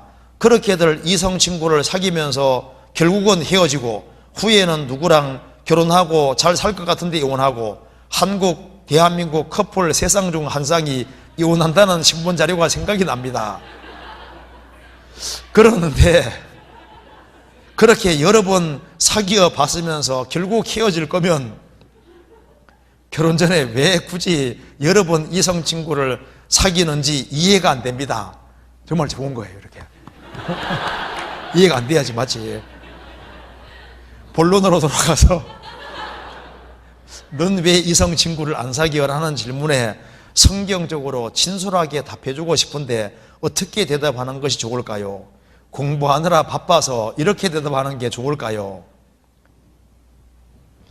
나는 벌써 사귀고 있어. 누군데? 예수님하고. 근데 자기 할 일을 하느라 바빠서, 그래서 이제 공부하느라 바빠서 이 말 할 때는 공부를 진짜 열심히 하는 사람이 말해야 되는 겁니다. 공부 안 하면서 그 말 하면요, 이 핑계 대는 그러잖아요. 그러니까 공부를 정말 열심히 해가지고 바빠가지고 공부 정말 바쁜 사람이잖아요. 그러면 그 질문이 되잖아요. 근데 또 한 가지는 나는 아직은 사귀고 싶지 않아 이렇게 말하는 것도 좋잖아요. 아직은 나는 생각 없어. 딱 저럴 수 있습니다. 아직은 사귀고 싶지 않다는데 뭐라 하겠어요? 그렇죠? 난 나중에 차차 사귈 거야. 말 되잖아요. 나중에. 지금은 그런 생각 없어 하면 끝인 거예요. 그렇잖아요. 그리고 저게 왜 술을 마시면 안 되는 것인가요? 성경에서 금지했잖아요. 성경에서 봅시다. 잠언 23장. 그렇게 마시고 싶어요. 왜 마시면 안 되는 것인가요? 잠언 23장 29절. 재앙이 네게 있느뇨, 근심이 네게 있느뇨, 분쟁이 네게 있느뇨, 원망이 네게 있느뇨, 까닭없는 창상이 네게 있느뇨, 붉은 눈이 네게 있느뇨, 술에 잠긴 자에게 있고 혼합한 술을 구하려 하는 자에게 있느니라. 포도주는 붉고 잔에서 번쩍이며 순하게 내려가나니 너는 그것을 어떻게 하라고요? 보지도 말지어다. 술은 아예 처음부터 쳐다볼 생각하지 말아라. 전쟁으로 죽은 사람보다 술로 죽은 사람이 훨씬 더 많다고 합니다. 그리고 이 살인자들이 되는 가장 대표적인 원인이 술 때문에 거의 살인하는 거예요. 술 때문에 항상 분쟁이 생기고, 그리고 술이, 러시아는 결혼하면은 10쌍 가운데 7, 8쌍이 이혼인데 그게 술 때문입니다. 술. 그래서 술은 모든 해악의 근원이 되는 거예요. 그리고 술의 시작은 한 잔으로 시작되는 거예요. 한 잔. 한 잔 받기 시작하면요, 그 다음에 늘어나게 돼 있는 거예요. 그러니까 성경에서 처음부터 아예 보지도 말지니라. 그래서 여기 청년들 술에 대해서 단호할 수 있으면요, 많은 사람 건질 수 있습니다.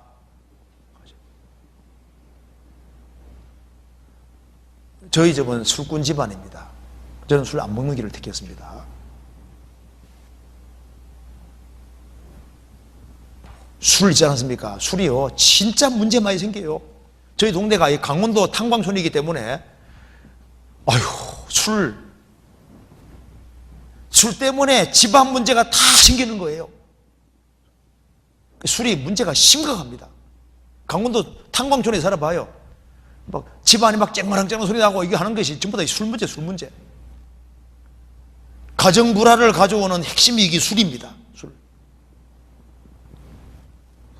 그래서 술을 그 어디에서 배우느냐? 보통 대학에서 많이 배우거든요. 같이 모였다면 술 먹는 거예요, 술. 근데 처음부터 딱 이렇게 안 막는 길을 딱 택하면요, 그러면 많은 사람을 건질 수 있고, 술을 걸치면 전도 못 합니다. 술 한 잔씩 먹으면서 야, 예수 믿어봐 좋아하면 누가 믿겠어요? 전도 못 해요. 그 다음 여기 질문 중에 좋은 질문이 남아 있습니다. 세상 것을 포기해야 하나, 대중문화, 주변에서 어쩔 수 없이 가요가 들릴 때 어떻게 해야 하나? 근데 사실 이건 질문거리도 사실 안 됩니다. 왜 안 되냐 하면은, 자기 할 일을 열심히 하면은요, 다른 것이 밑에 내려간다니까요. 여기 보면은, 세상 것들을 포기해야 하나, 뭐 그런 생각할 필요 없이, 자기 주어진 일에 하나님 앞에서 내가 할 일을 찾아서 부지런히 하면은 다른 것은 다 밑에 내려가게 돼 있는 거예요. 성경 찾아봅시다. 시편 이사야 33장 찾아봅시다. 이사야 33장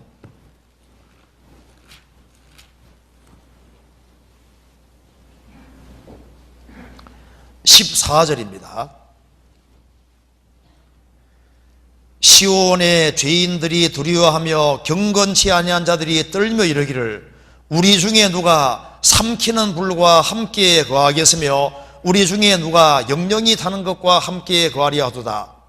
오직 의롭게 행하는 자, 정직히 말하는 자, 토색한 재물을 가정히 여기는 자, 손을 흔들어 뇌물을 받지 아니하는 자, 귀를 막아 피를 흘리려는 꾀를 듣지 아니하는 자, 눈을 감아 악을 보지 아니하는 자, 그는 높고 높은 곳에 거하리니 견고한 바위가 그 보장이 되며 그 양식은 공급되고 그 물이 끊치지 아니하리라 하셨느니라.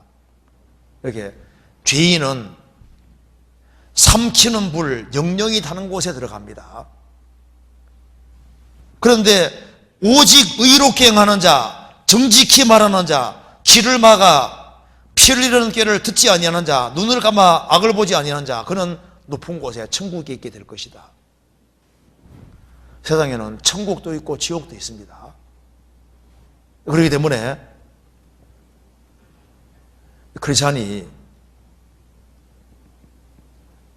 우리 시대에 정말 근실하게 사는 사람, 크리스찬들은 다 부지런해야 되는 거예요.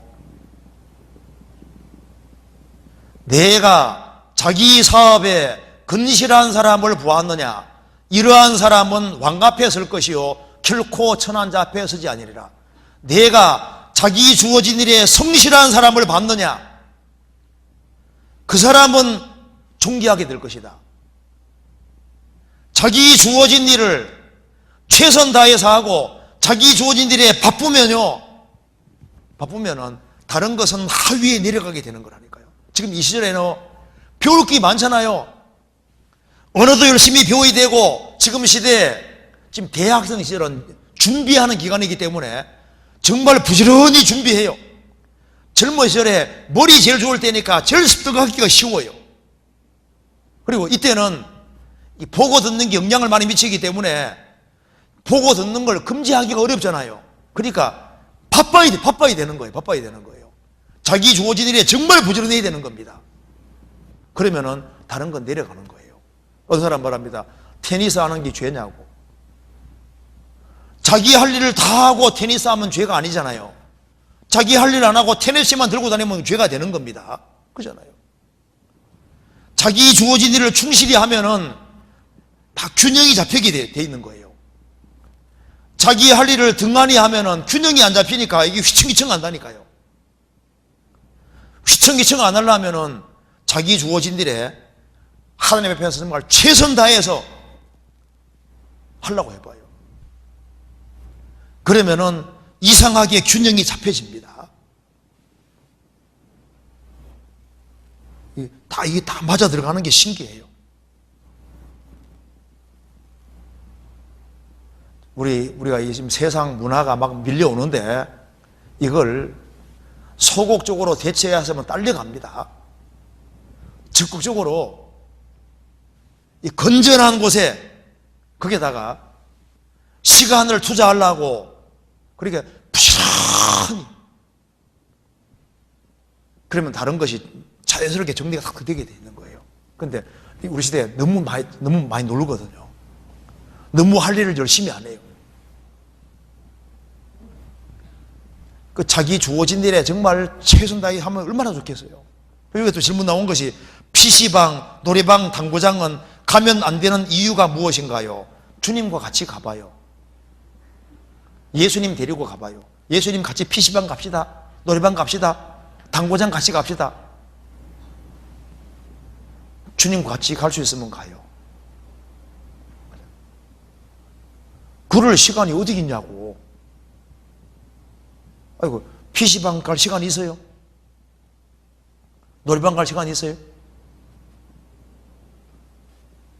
그러니까 이게 신앙은 액세서리가 아닙니다.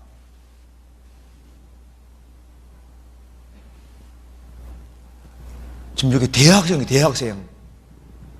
지금 중학생이 아니라니까요. 근데 보세요. 이게 참 세상이 잘못되어 가는 것이 과거에는 14살 되면 의젓했거든요. 어른스러워서 말도 어른스럽고 정말 훨씬 조심해 살고 인격이 훨씬 훌륭한 사람으로 되는 것이 그게 정상인데 요즘 보면 나이가 들어갈수록 또 사고뭉치가 돼가고 죄송합니다. 더 삐딱하게 돼가고 더 세상적이 되고 세상적으로 죄를 더 많이 짓는 쪽으로 가는 거예요. 어떻게 된 거냐 그 말입니다. 이상하잖아요. 나이가 들어갈수록 야 인생의 장래를 생각하고 내 인생을 어떻게 살 거냐 고민도 하고 뭔가 세상에서 보람된 일을 해야 되겠고 하나님 앞에 정말 영광 돌리는 그런 사람이 돼야 되겠고 어떻게 하든 간에 유익을 끼치는 사람이 어떻게 하면 될 수 있을까 이걸 연구하고 생각을 해야 될 나이입니다. 근데 지금 그 나이가 아니라 어떻게 하면 오락을 하고 어떻게 하면 더 즐기고 어떻게 하면 죄 많이 더 짓고 이렇게 할까? 그럼 이것이 성장하는 거 역행하는 거잖아요. 지금 나이가 들어가고 있는 겁니다. 나이가 지금 애들이 아니에요. 지금요. 지금 대학생이면은 중학생이 아니고 고등학생이 아니고 대학생이면 지금 컸잖아요. 큰 대학생이니까 뭔가 비전을 가지고 하나님 나라와 영광을 위해서 내가 어떻게 살아야 될 것이냐 그걸 고민하면서 어떻게 하면 성경을 더 바르게 익히고 어떻게 하면 내가 인생에서 더 많은 사람을 건지고 세울까 그쪽으로 고민하고 하나님 내가 어떻게 하면 좋겠습니까? 내가 어떻게 살면은 주님 앞에 영광 돌리고 세상을 정말 보름되게 살 수 있을까요? 그걸 고민하고 같이 모이면 그런 걸 같이 얘기하고 그래야 될 나이다 그 말입니다. 그렇잖아요.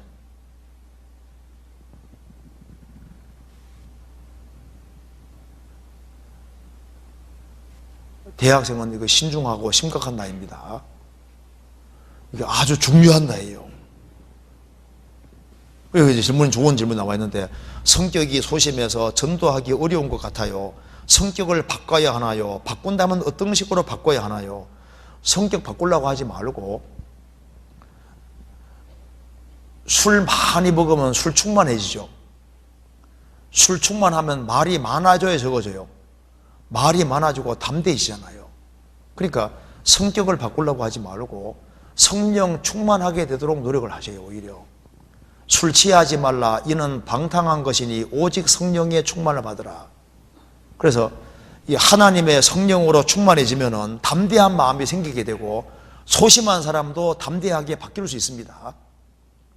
그리고 이제 전도 같은 걸 할 때 내가 소심한 성격이라 할지라도 친해지는 사람들이 있으면 그런 사람에게 가까운 전도할 수 있잖아요. 그리고 요즘은 전도하기 어려우니까 두세 사람 이렇게 그룹으로 해가지고 이렇게 전도하는 게 좋고 내가 이 친구 전도하고 싶은데 나는 뭐 성격이 소심하니까 그래서 같이 이렇게 자연스럽게 몇 명 같이 모이는 식으로 길을 열어가지고 이렇게 전도할 수도 있고 혼자 하기 힘들면 두세 사람 같이 이렇게 연합하는 것도 좋아요. 그런데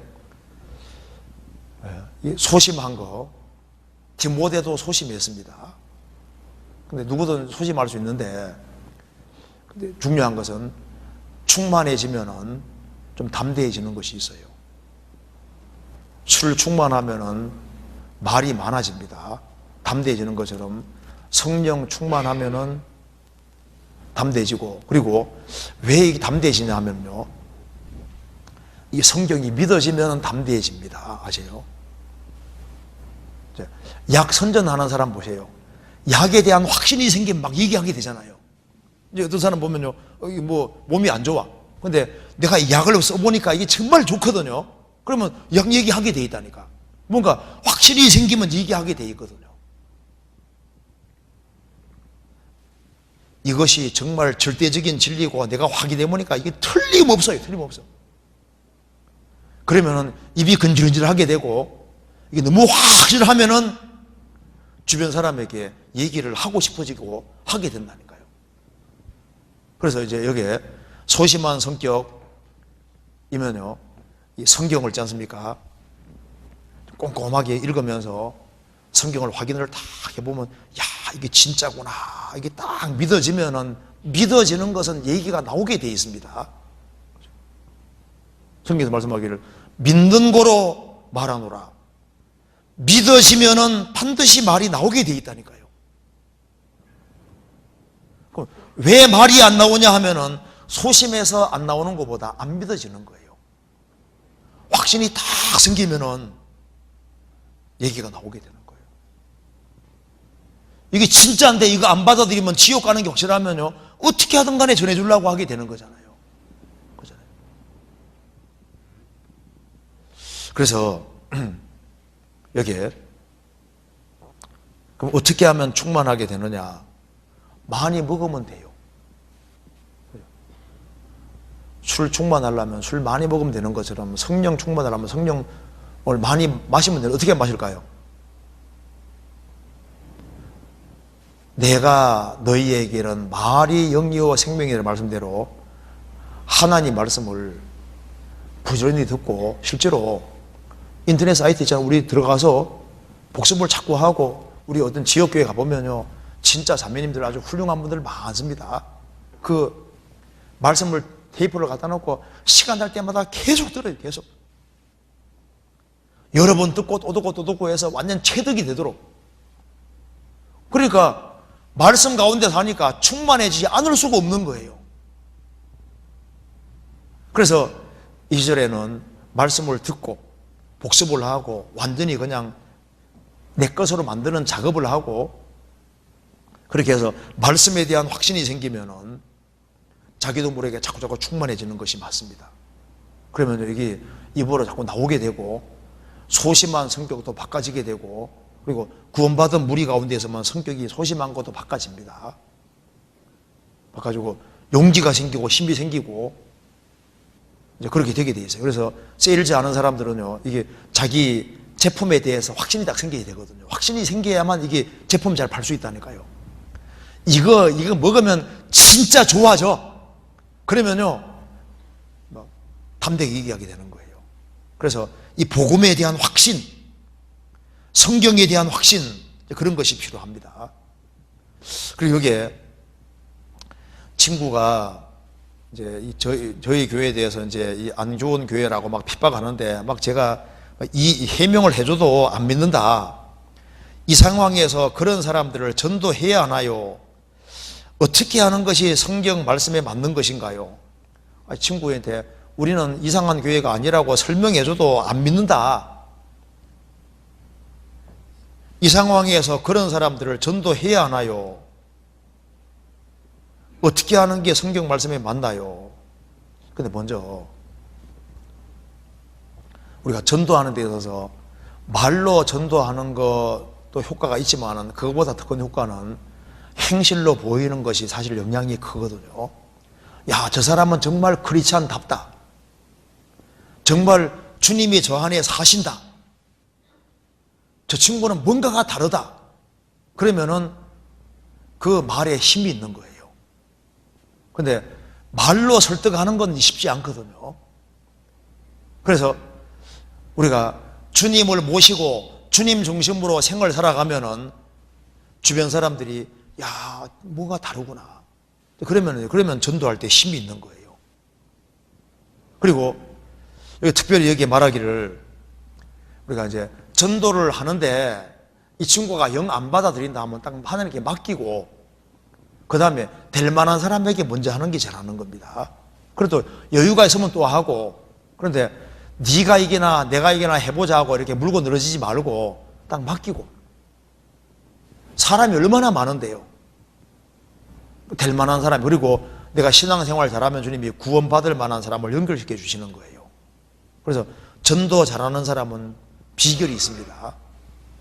전도 잘하는 사람은 굉장히 신뢰성 있게 행동을 하는 거예요.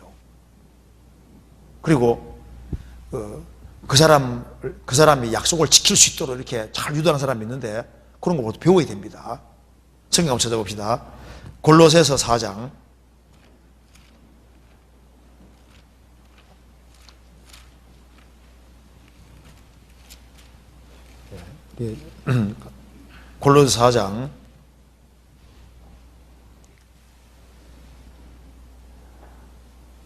5절 같이 읽어보겠습니다. 외인을 향하여는 지혜로 행하여 세월을 아끼라. 이 구원 안 받은 외인을 향하여는 지혜로 행하여 세월을 아끼라. 그래서 시간이 많지 않기 때문에 구원 받을 만한 사람, 그런 사람들에게 전도를 하고, 그리고 이걸 해명해줘도 빨리 안 받아들이는 사람은 주님께 맡기고 될 만한 사람에게 먼저 하는 것이 잘하는 걸 겁니다. 그리고 이제 마지막으로 이렇게 이제 여기 특별히 대학생들이 많이 있는데 신앙생활을 잘해야 되는데 주님이 누구에게 지혜 주는지만 마지막으로 생각해 봅시다. 성경 한번 찾아봅시다. 잠언 28장 요거 마칩시다. 요거 간단하게만 생각해 보고 마칩시다. 잠언 28장 13절에 보시겠습니다.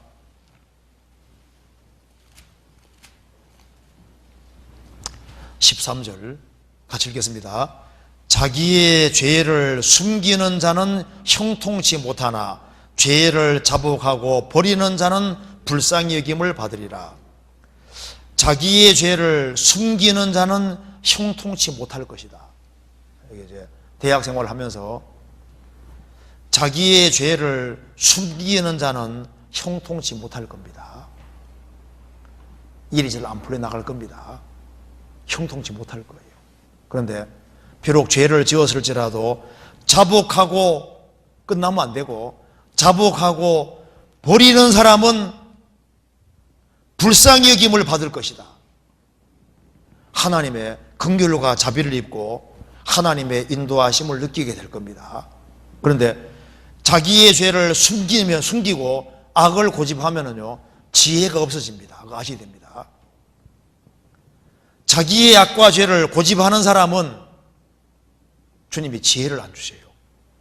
그래서 이 2절에는 하나님의 지혜를 얻어야 되는데 하나님 지혜를 얻으려면은 자기의 죄를 숨기는 자는 형통치 못할 것이다. 죄를 자복하고 버리는 사람, 악을 떠나는 사람, 그 사람 주님께서 특별하게 지혜를 주십니다. 욥기 28장 보시겠습니다.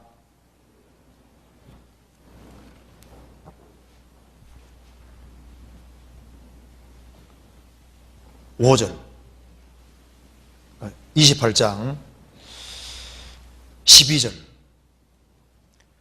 그러나 지혜는 어디서 얻으며 명철의 것은 어디인고. 28절 같이 읽어보겠습니다. 또 사람에게 이르시기를 주를 경외함이 곧 지혜요 악을 떠남이 명철이라 하셨느니라. 그래서 주를 경외함이 곧 지혜요 악을 떠남이 명철이니라. 그래서 이 시절에 어떻게 악을 떠날 것인가. 그래서 혼자 있으면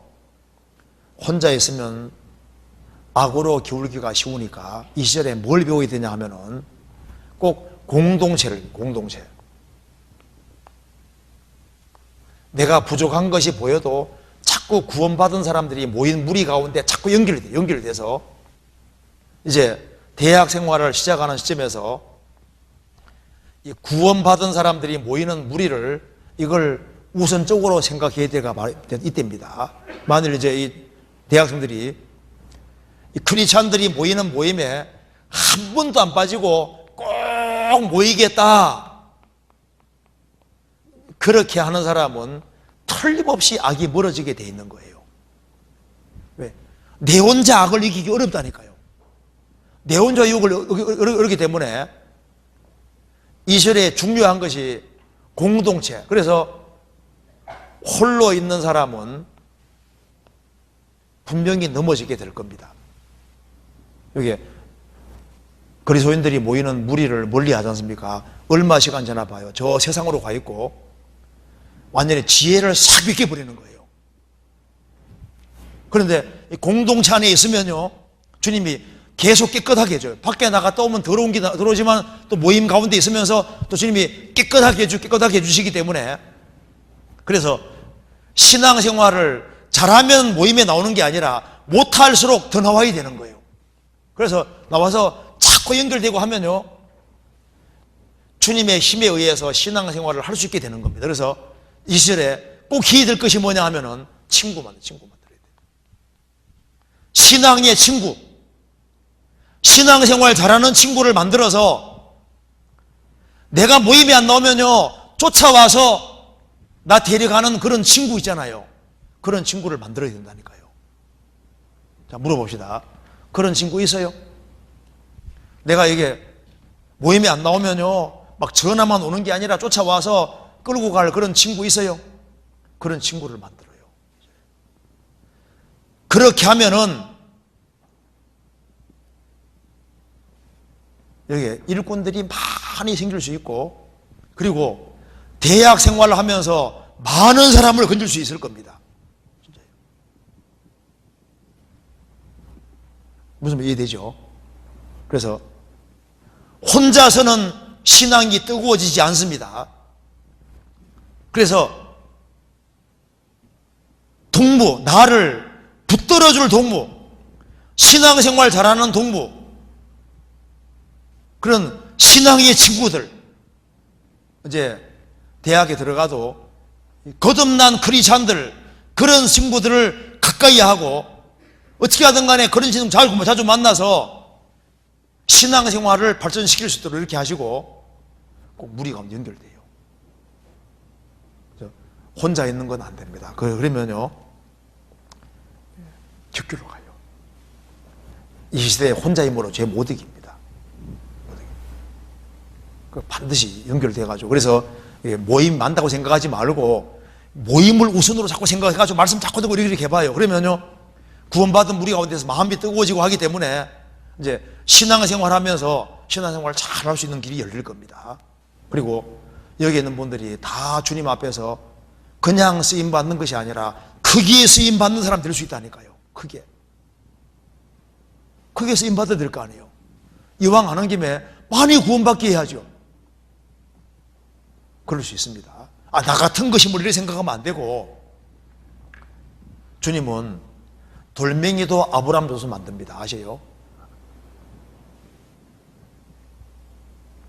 소년이 드린 보리 5개 물고기 2마리로 5,000명 먹이셨잖아요. 소년이 무슨 힘이 있어요? 어린 나이에 찬미를 받으신 주님이십니다. 어린 나이도 받으셨는데 나는 대학생인데 나이가 많아요.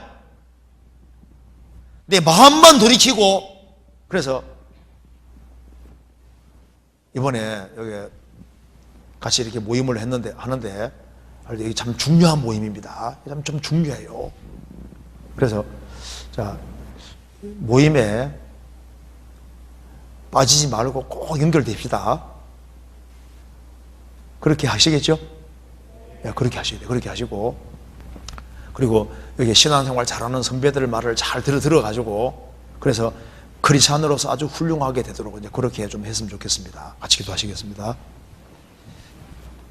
자비로우신 우리 아버지 하나님, 여기에 주님 안에서 너무나도 귀한 사람들이 한자리에 같이 모였습니다. 이 대학부 시절이 얼마나 중요한지를 알 수 있도록 도와주시고, 주님이 대학에 두신 거기에도 아주 중요한 뜻이 있는 줄 압니다.